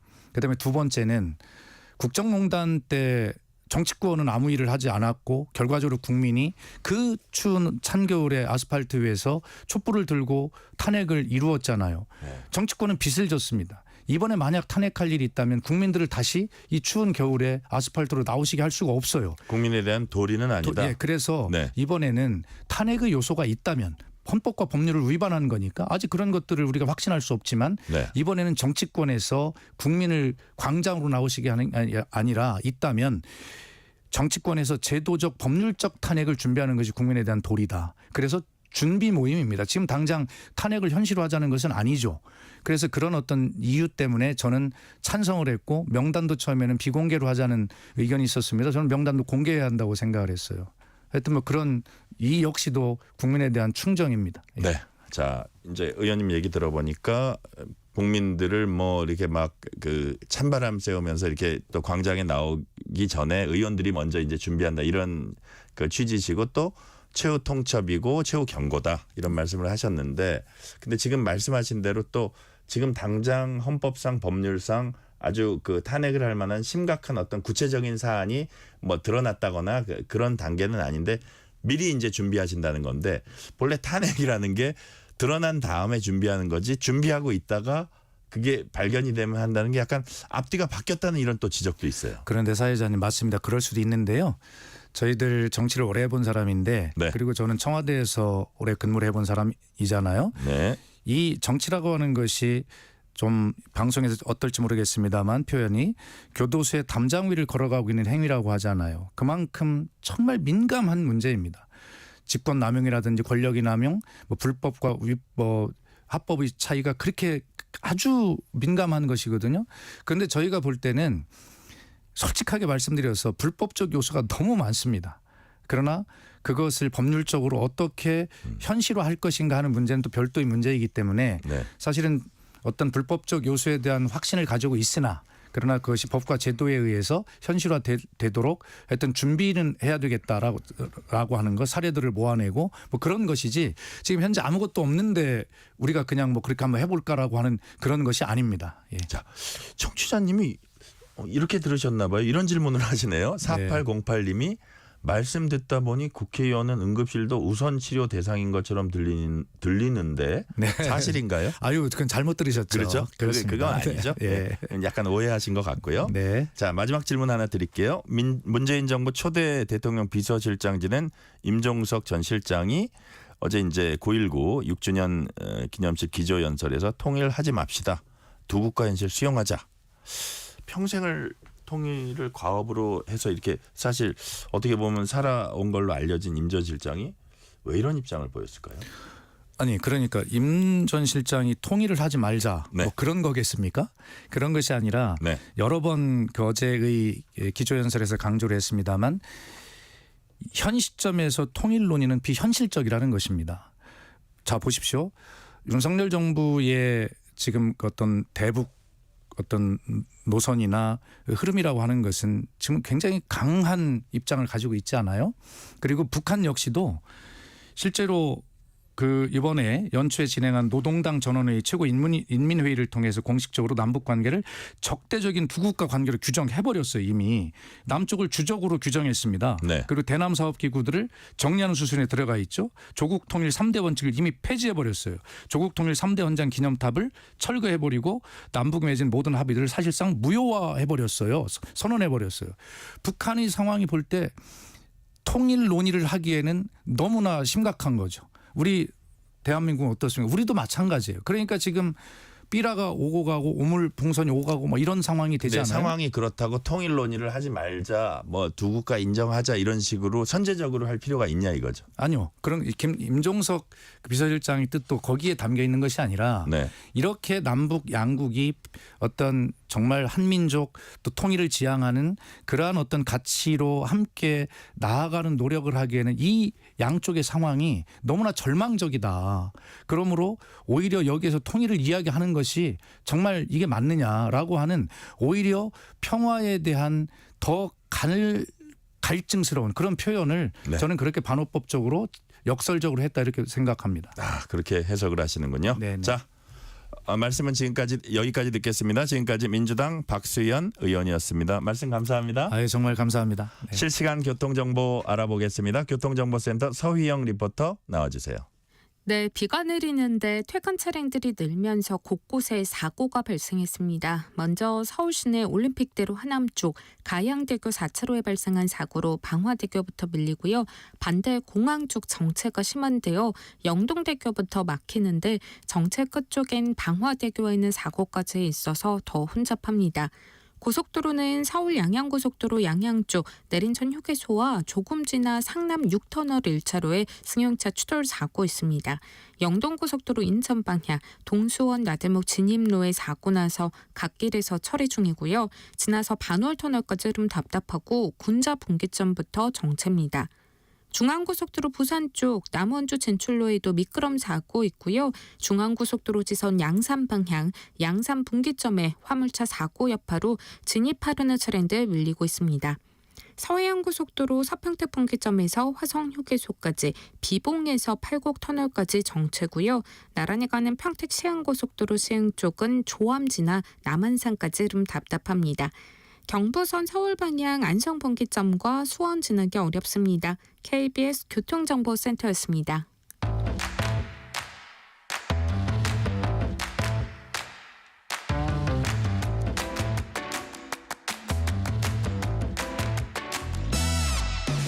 호우경보부터 전해드립니다. 행정안전부가 오늘 저녁 6시 강원도 강릉시에 호우경보를 발효했습니다. 행안부는 동시에 오늘 저녁 8시부터 강원도 중부와 북부를 아우르는 동해 중부 앞바다에 풍랑경보를 내렸습니다. 해당 지역 주민들은 가급적 외출을 자제하고 TV와 라디오 등을 통해서 기상 상황을 계속 주시하시기 바랍니다. 파고 또 파고 골라서 엄선한 뉴스만 전해드립니다. 파파뉴 코너, 오늘은 손지은 서울신문 기자 나오셨습니다. 손 기자 어서 오세요. 네, 안녕하세요. 자, 먼저 날씨 소식부터 전해드립니다. 전국 대부분 지역으로 호우특보가 확대되면서 정부가 중대본 1단계를 가동했어요. 네, 지금 전국에 비가 많이 오고 있습니다. 네. 서울 같은 경우는요, 오후 3시 기준으로 서울 전역에 호우주의보가 발효가 됐습니다. 호우주의보는 이 3시간 강우량이 60mm 또는 12시간 강우량이 110mm 이상으로 예상될 때 발효가 되는데요. 우산을 써도 무릎 아래가 다 젖을 정도의 상태를 이야기를 합니다. 특보가 내려진 지역에서 시간당 20에서 30mm 안팎의 다소 강한 비가 계속 내릴 것으로 보이고요. 중국을 향하던 14호 태풍 플라산이 요 남겨둔 수증기와 북태평양 고기압 가장자리를 따라 올라오는 수증기가 강하게 유입된 것이 원인으로 꼽히고 있습니다. 일부 지역에서는요, 돌풍과 천둥 번개를 동반한 시간당 최고 60mm의 매우 강한 비가 쏟아지는 곳도 있을 것으로 보입니다. 전남 진도에는요, 폭풍해일 주의보도 발령된 상황입니다. 제주도를 제외한 전국의 산사태 위기경보도 관심에서 주의로 상향이 돼 있고요. 행안부는 오늘 오전에 중대본 1단계를 가동했고 또 호우위기 경보 수준을 관심에서 주의로 한 단계 상향을 해뒀습니다. 강가 저지대와 반지하 주택 등에 거주하는 장애인, 고령자, 어린이에 대한 안전 확인하고 또 재난 취약계층 보호를 최우선으로 하라라는 이상민 행안부 장관의 지시도 있었습니다. 네, 지난 여름 계속 폭염으로 시달린 우리 국민들 호우 피해 최대한 막을 수 있도록 그렇게 좀 대비를 하셔야겠습니다. 자, 다음 소식입니다. 미 연방준비제도의 기준금리 0%포인트 인하, 이른바 빅컷 이후에 글로벌 주식시장이 일제히 뛰어올랐어요. 네, 뉴욕 증시 3대 지수가 모두 급등한 데 이어서요, 아시아장에서 일본, 대만 증시도 상승세를 보였습니다. 네. 19일이죠. 이제 현지 시간으로 뉴욕 증권거래소에서 다우존스 30 산업평균지수, 또 스탠다드앤푸스 500 지수가 다 1.26%, 1.70% 오르며 역대 최고치를 경신을 했습니다. 또 나스닥 지수도요, 2.51% 급등했습니다. 빅컷 당일에 소폭 하락했던 것과 달리 하루 만에 분위기가 반전이 된 겁니다. 시장이 뒤늦게 요 빅컷을 훈풍으로 해석을 했다, 이런 풀이가 나오고 있습니다. 네. 그리고 이제 우리가 매그니피센트 세븐이라고 하죠. 대형 기술주 전 종목이 증시 상승을 주도를 했고요. 테슬라 7.36%, 엔비디아는 3.97%나 뛰어 올랐습니다. 미국 경제매체 CNBC도요, 이 FED가 경기 침체를 막기 위해 빅컷으로 인한 주가 주기를 시작한 게 아니라 인플레이션 상황 감안할 때 통화 정책이 지나치게 제약적이었다는 사실, 이것 때문에 나온 조치라는데 투자자들이 동의하고 있다, 이렇게 봤습니다. 네. 국내 시장 반응 어떻습니까? 네, 오늘 우리도요, 코스피 지수 2,590대 상승 마감했고요. 네. 코스닥 지수도 전날보다 8.82포인트 올랐습니다. 미 연준의 비컷으로 한국은행 금리 인하 압박도 더 커졌다고 볼 수 있겠죠? 네, 그런데 이제 우리는 부동산 시장과 가계부채 영향을 좀 지켜봐야 하는 상황입니다. 지난달 서울 아파트 값은요 1.27% 올라서 2018년 9월 이후에 최대폭을 기록을 했습니다. 이러면은 서울 아파트 값이 올해 들어서 8월까지 누적 상승률은 3.05% 정도가 되는 겁니다.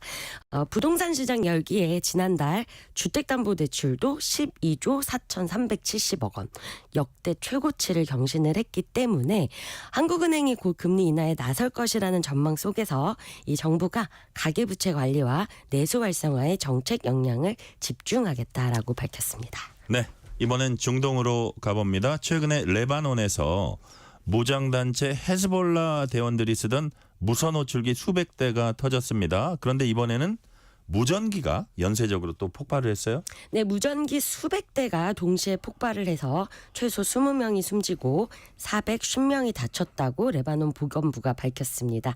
이 하루 전에 무선 호출기 연쇄 폭발에 이어서 이번에는 무전기가 동시다발로 터진 거고요. 이렇게 돼서 이틀 새 사망자가 최소 32명으로 늘었고 부상자도 3,100명을 넘었습니다. 이번 폭발로 헤즈볼라 최정예 라드안 부대가 심각한 피해를 입었고요. 네. 태양광 패널과 지문 인식 장치 등도 함께 터졌다고 현지 언론이 전했습니다.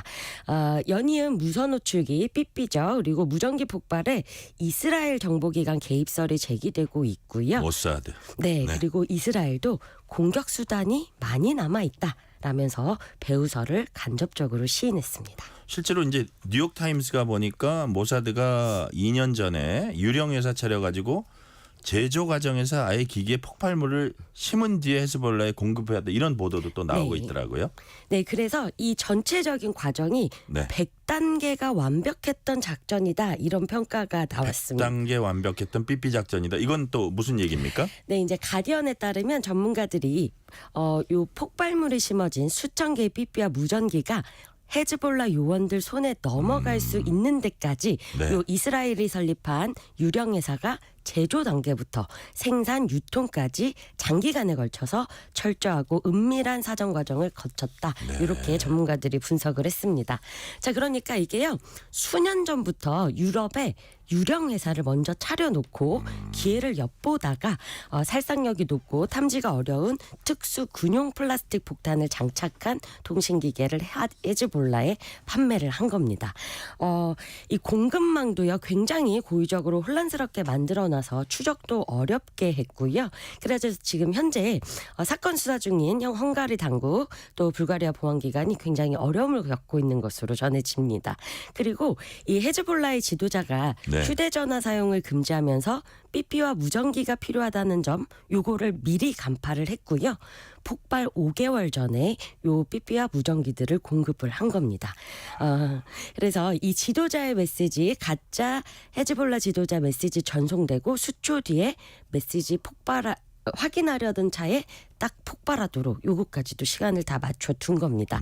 그래서 척 프라이리 이스라엘 전 국가안보부 보좌관은 이와 같은 작전에는 100단계가 있고 그 모든 단계가 완벽해야 한다라고 설명하기도 했습니다. 헤즈볼라 지도자가 휴대전화 사용 금지하면서 삐삐와 무전기 필요하다는 점 간파하고 이거를 계획을 하고 시행을 했다 하니까 약간 모골이 송연하기도 합니다. 자, 다음 소식입니다. 전 세계 20억 명이 이용하는 소셜미디어 인스타그램이 역대 가장 강력한 청소년 보호 기능 도입했다고 하네요. 어떤 내용입니까?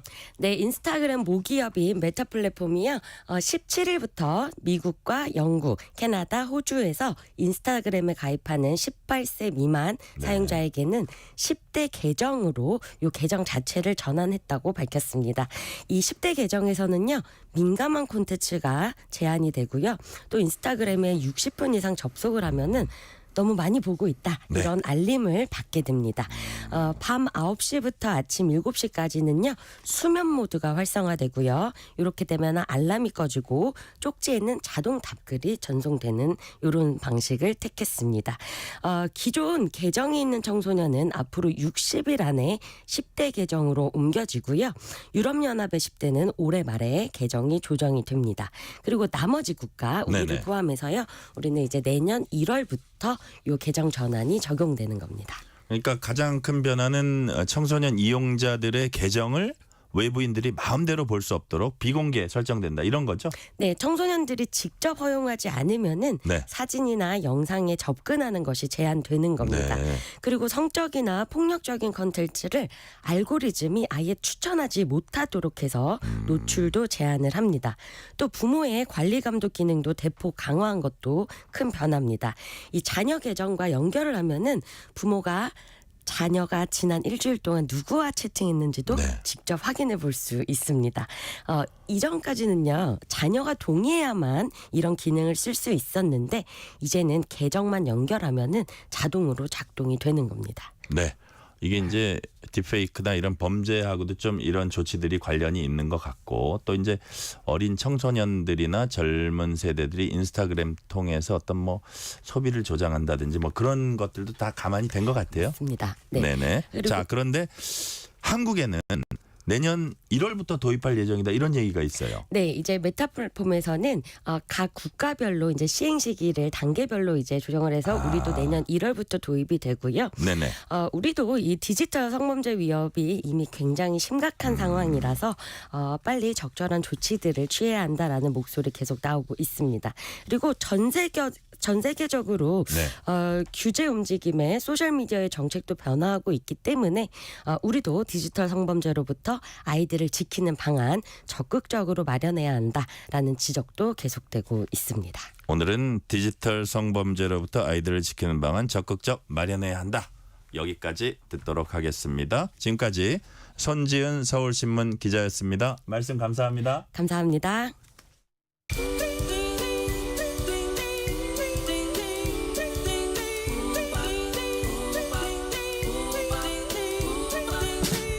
오늘 하루 뉴스를 정리해주는 다정한 편지 한 통.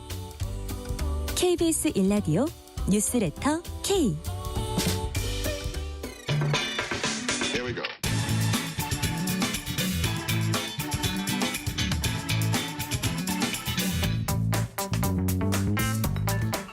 금요일 저녁은 아주 특별한 문화 이야기 나눠봅니다. 뉴스레터 K 금요일 코너 금시초문.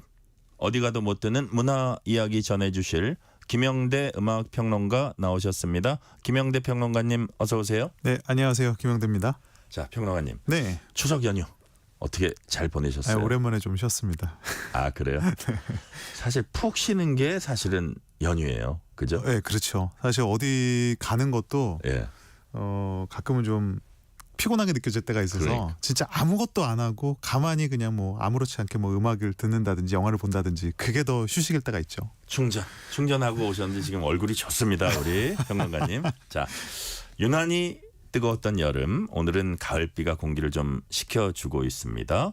이 가을에 의미 있는 공연들이 예정돼 있다고요? 네, 아무래도 여름은 이제 페스티벌의 계절이잖아요. 네. 뭐 워터밤을 비롯해서 뭔가 좀 즐기고 폭발시키고 분출하고 이런 것들이 이제 여름이라면 이제 바람이 불기 시작하면은 뭔가 좀 더 고즈넉하게 즐길 수 있는 공연들이라든지 네. 뭐 혹은 뭐 추억의 가수들부터 시작해서 인기 팝 스타들의 네. 뭐 그런 공연까지 다채로운 이제 콘서트가 줄줄이 기다리고 있습니다. 그래서 네. 뭐 언뜻 들어봐도 뭐 유명한 가수들 가령 뭐 이제 고참이 될 텐데요. 뭐 G.O.D 또 오랜만에 재결성하는 2NE1 또 최고의 팝 가수죠. 뭐 아이유 뭐 그리고 데이식스 또 이적 뭐 이런 가수들 그리고 이문세 씨까지. 오, 네. 쟁쟁하네요. 쟁쟁합니다 라인업들이. 예, 예. 그래서 근데 이게 또 이제 주말에 많이 열리잖아요. 네. 그래서 날짜를 잘 보셔야 돼요.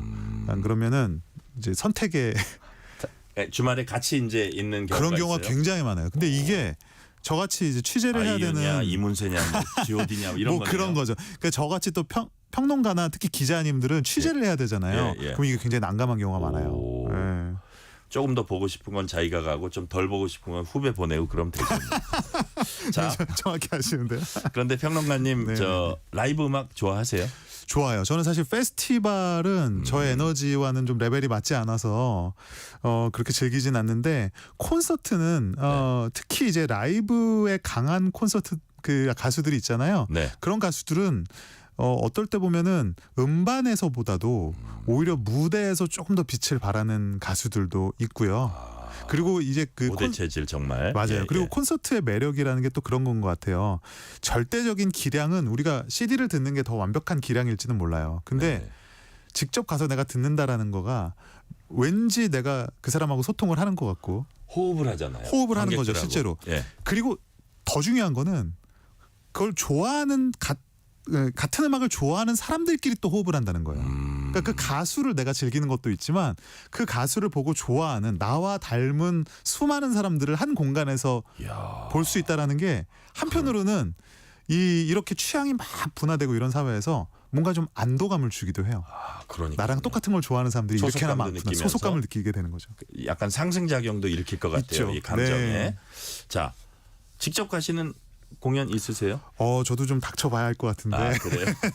또 여러 가지 또 이제 저 취재 목적이냐 뭐 네. 개인 목적이냐 또 다를 것 같아서 일단은 지금 제가 오랜만에 재결성하는 투애니원 콘서트 예. 지금 벼르고 있어서 요건 갈 것 같습니다. 그렇군요. 그리고 지금 뭐 새롭게 이제 라인업을 꾸렸다고 하는데 뭐 발라드의 제왕이죠. 이문세 씨 콘서트도 제가 좀 기대하고 있어요. 광화문 연가 정말 좋죠. 네, 아무 추억도 없는데 그래. 광화문하고 정동길에는 왜 이렇게 내 추억이 많은 것 같은지. 그죠? 그러니까요. 모든 사람이 그렇게 느낄 것 같고요. 그렇습니다. 자, G.O.D 올해로 벌써 데뷔 25주년이라고 하네요. 그런데도 91년 1월 데뷔니까요. 그러니까요. 근데 꾸준히 콘서트를 해요. 2022년부터는 네. 사실 매년 팬들을 위해서 콘서트를 해왔고 그랬군요. 사실 G.O.D 하면은 물론 히트곡으로도 유명하고 뭐 예능으로도 유명하지만 사실은 우리나라 K-팝 안에서 팬들과의 돈독한 관계를 가장 네. 본격적으로 만든 가수 중 하나예요.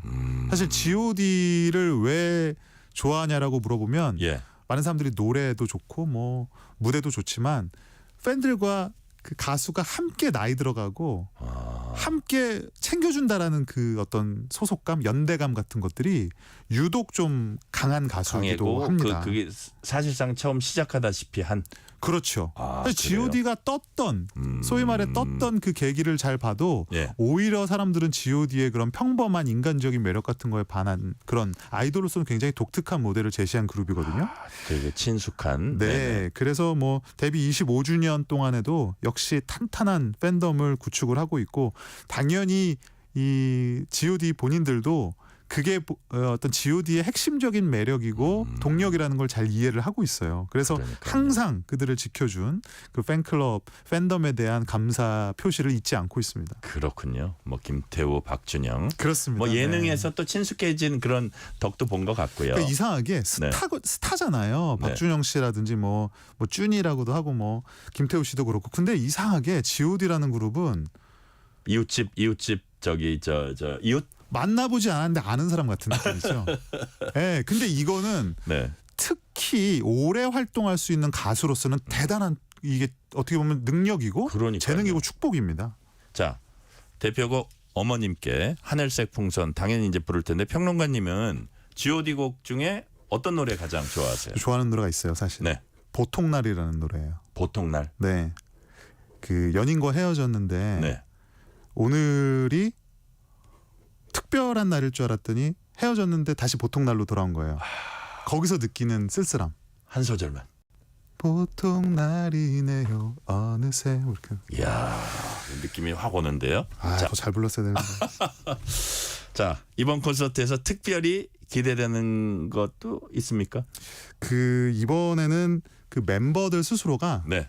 뭐 경험들이 엄청 많잖아요. 그렇죠. 그래서 이제 공연 자체를 본인들이 직접 기획하고 심지어 디렉팅하는 단계까지 이제 왔죠. 네. 그래서 손호영 씨, 김태우 씨가 공동 디렉터를 아예 맡았어요. 그러니까 예. 무대 감독을 맡은 거죠. 그래서 준비 과정부터 이제 전부 이제 준비를 했다고 하는데 이거 뭔지는 열어봐야 될 것 같아요. 그런데 대단한 팬 서비스가 이제 준비되어 있다고 하는데 그런 부분들 어떠한 아이템들로 팬들의 감동을 이끌어낼지 그거가 하나가 또 궁금하고요. 네. 또 하나는 이게 외국 가수들은 굉장히 많이 사용하는 방식인데 360도 무대.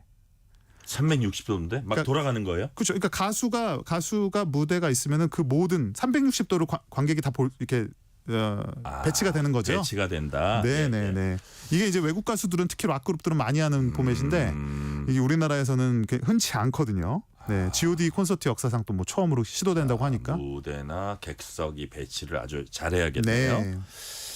자, 9월 27일부터 사흘간 한다고 지금 나와 있고요. 네. 자, 다음으로 살펴볼 만한 공연 이적의 콘서트입니다. 네, 이적이 김동률과 다시 호흡을 맞춘다고요. 네, 그러니까 이제 이적 김동률 씨 하면 예전에 그땐 그랬지라는 노래 카니발이라는 프로젝트 그룹으로 유명한데 카니발이 다시 뭉쳐서 공연을 하는 건 아니고요. 이적 씨의 단독 콘서트 무대에 김동률 씨가 게스트로 나온다 그래요. 뭐 사실 두 분은 친한 사이니까 네. 단독 게스트로 나오는 게 뭐 이상한 거는 아닌데 이게 사실은 많았던 그러니까 이게 흔한 기회는 아니었거든요. 2015년에 네. 김동률 씨 콘서트에 이적 씨가 나왔던 적이 있어요. 근데 이것도 뭐 굉장히 예전 일 아닙니까? 네. 그래서 오랜만에 같이 무대에 서는 거라서 9년 만에 그렇습니다. 이제 단독 콘서트의 주체와 게스트의 주체만 싹 바뀌어서 바뀌었는데 그래서 뭐 어찌됐든 카니발의 재결성 같은 느낌을 주죠. 네. 어떤 무대를 할지는 모르겠어요. 자, 특별히 좋아하셨던 곡 있습니까? 저요. 네. 저는 뭐 거위의 꿈도 좋고 뭐 그땐 그랬지도 좋은데 저는 비누 인형이라는 곡을 굉장히 좋아해요. 비누 인형. 비누 인형 들어보셨어요? 이번에 한번 더 시도해 보실래요? 네, 그러라고 제가 말씀드렸어요. 근데 짧게만 아니요. 불러주세요, 제가 지금 짧게. 노래를 부를 수는 없고. 아, 그래요? 예, 이게 노랫말이 굉장히 아름다워요. 노랫말 알려주세요. 네, 노랫말이 네. 갑자기 생각이 안 나네요. 아무튼 이렇게 비누 있잖아요. 예. 비누를 이제 비누 인형으로 이제 상상을 한 건데 이게 어느 순간 되니까 비누가 없어지고 이제 거품이 돼서 날아갔다 뭐 이런 건데 굉장히 좀 서정적이고 좀 슬픈 좀 무슨 어떻게 얘기인지 보면 알겠어요. 네네네 그런 내용이에요. 그래서 이게 노랫말이 너무 아름답다 보니까 국어 교과서에도 실렸었어요. 약간 사랑 얘기 같은데요? 여러 가지로 좀 해석을 할 수 있을 것 여러 같아요. 가지로 해석할 수 거의 있다. 뭐 님의 침묵 수준 아닙니까? 자, 팬들도 깜짝 놀랐을 것 같은데 어떤 점이 기대됩니까? 그러니까 두 사람이 공공연하게 네. 카니발이 재결성하는 일은 없다고 얘기는 해왔어요. 그리고 워낙에 두 사람이 당시 카니발 활동 당시에도 예. 음악성 자체가 굉장히 다르고 둘이 좀 이렇게 어떻게 보면 교차점이 많이 없었거든요. 그랬는데 끊임없이 사실은 요구는 있었어요. 그래서 요즘 뭐 오아시스도 재결성을 하겠다. 뭐 이런 요즘 다시 리유니언이라 해서 이제 재결성의 붐이 있는 또 시절이니까 카니발이 그래도 마음을 바꿔서 뭔가 막 깜짝 뭐 공연이든 예. 신곡 발표든 뭐가 있으면 좋겠다라는 뭐 희망사항인 거죠. 그러시군요. 자, 가수 아이유도 서울 월드컵 경기장에서 공연 앞두고 있다고 합니다. 바로 내일부터 시작이라고 해요. 네, 뭐 서울 월드컵 경기장에서 더 위닝이라는 이제 월드 투어의 앙코르 공연을 이제 서울에서 다시 하는 건데요. 네. 뭐 아이유 하면은 이 시대 뭐 최고의 여자 팝 가수이기도 하면서 전 세계적으로도 뭐 티켓 파워가 엄청나죠. 네, 네. 그래서 공연 자체는 뭐 의심의 여지 없이 그야말로 뭐 투어의 대미를 장식할 거로 보입니다. 그리고 이제 아이유 씨 같은 경우는 2022년에 이미 잠실 주경기장에서 공연을 했죠. 네. 그리고 이제 서울 월드컵 경기장까지 섭렵하기 때문에 이제 그 콘서트도 급이 있습니다. 이 규모가 뭐 그 극장급, 체육관급 뭐 이제 아레나라고도 하고요. 그리고 이제 스테디엄 공연인데 아이유 씨가 이제 스테디엄을 정복을 한 거죠. 양대 스테디엄을 다 정복을 한 거죠. 자, 스타디움 이제 정복을 했는데 네. 그럼에도 티켓은 매진이다. 맞습니까? 뭐 당연히 매진이죠. 당연히 매진이에요. 네. 역시 아이유네요. 그렇습니다. 네. 여성 아티스트로서는 이게 뭐 남자 아이돌 그룹이 아니고 여성 아티스트로서는 정말 흔치 않은 기록이고 네. 아마 솔로 가수로서 이 정도의 독보적인 위상을 누리는 지금 현재로서는 뭐 아이유 씨가 사실은 굉장히 앞서 나가는 네, 뭐 탑 티어의 가수이자 퍼포머이지 않을까 생각이 들어요. 아, 그 정도군요. 네. 자, 시작 전에 그런데 잡음이 좀 있었어요. 상암 월드컵 경기장 잔디 훼손 논란이었는데 이건 어떻게 된 거예요? 이게 참 아이유 씨 입장에서 보면은 좀 안타까운 해프닝 같은 그런 논란이었는데요. 그러니까 몇 가지가 연속적으로 있었어요. 그러니까 하나는 서울소공단 홈페이지에 민원이 올라왔는데 네. 이제 뭐 어떤 축구 팬이든지 어떤 시민이겠죠. 그러니까 아이유 콘서트가 이제 잔디 훼손의 우려가 있으니까 네. 취소를 고려해달라는 이제 민원이 이제 여러 곳에 올라왔고요. 이제 손흥민 선수가 그 지난 뭐 평가전이죠 5일인가요? 네. 그 이후에 잔디 상태가 안 좋았다는 점을 지적을 하니까 요게 이제 연쇄 작용을 일으켜서 그랬군요. 마침 이제 공연을 해야 되는 아이유 콘서트에 대한 약간 비난 여론으로 이렇게 불똥이 튄 거죠. 근데 이거는 사실은 굉장히 좀 억울한 부분이 있어요. 왜냐면은 뭐 이미 잼버리 때도 공연을 했었죠. 그리고 이제 잔디를 보호한다는 게 물론 이론적으로 맞는 말입니다. 잔디를 보호해야죠. 근데 네.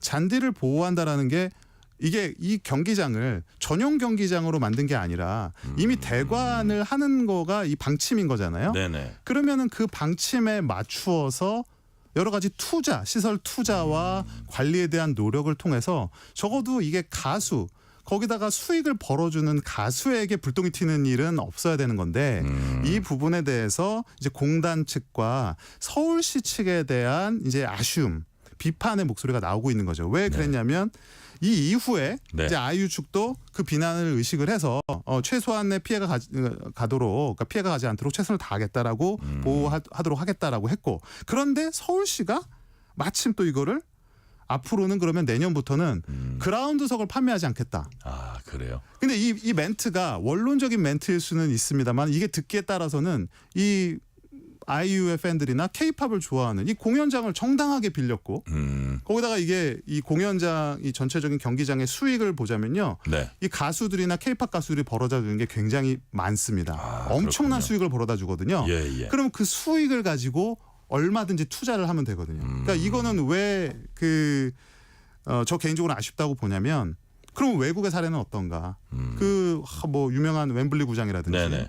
뭐 닛산 스테디움이라든지 세계적인 거기는 어떻게 해요? 거기는 이미 다 이제 거기에 대한 대비가 다 돼 있죠.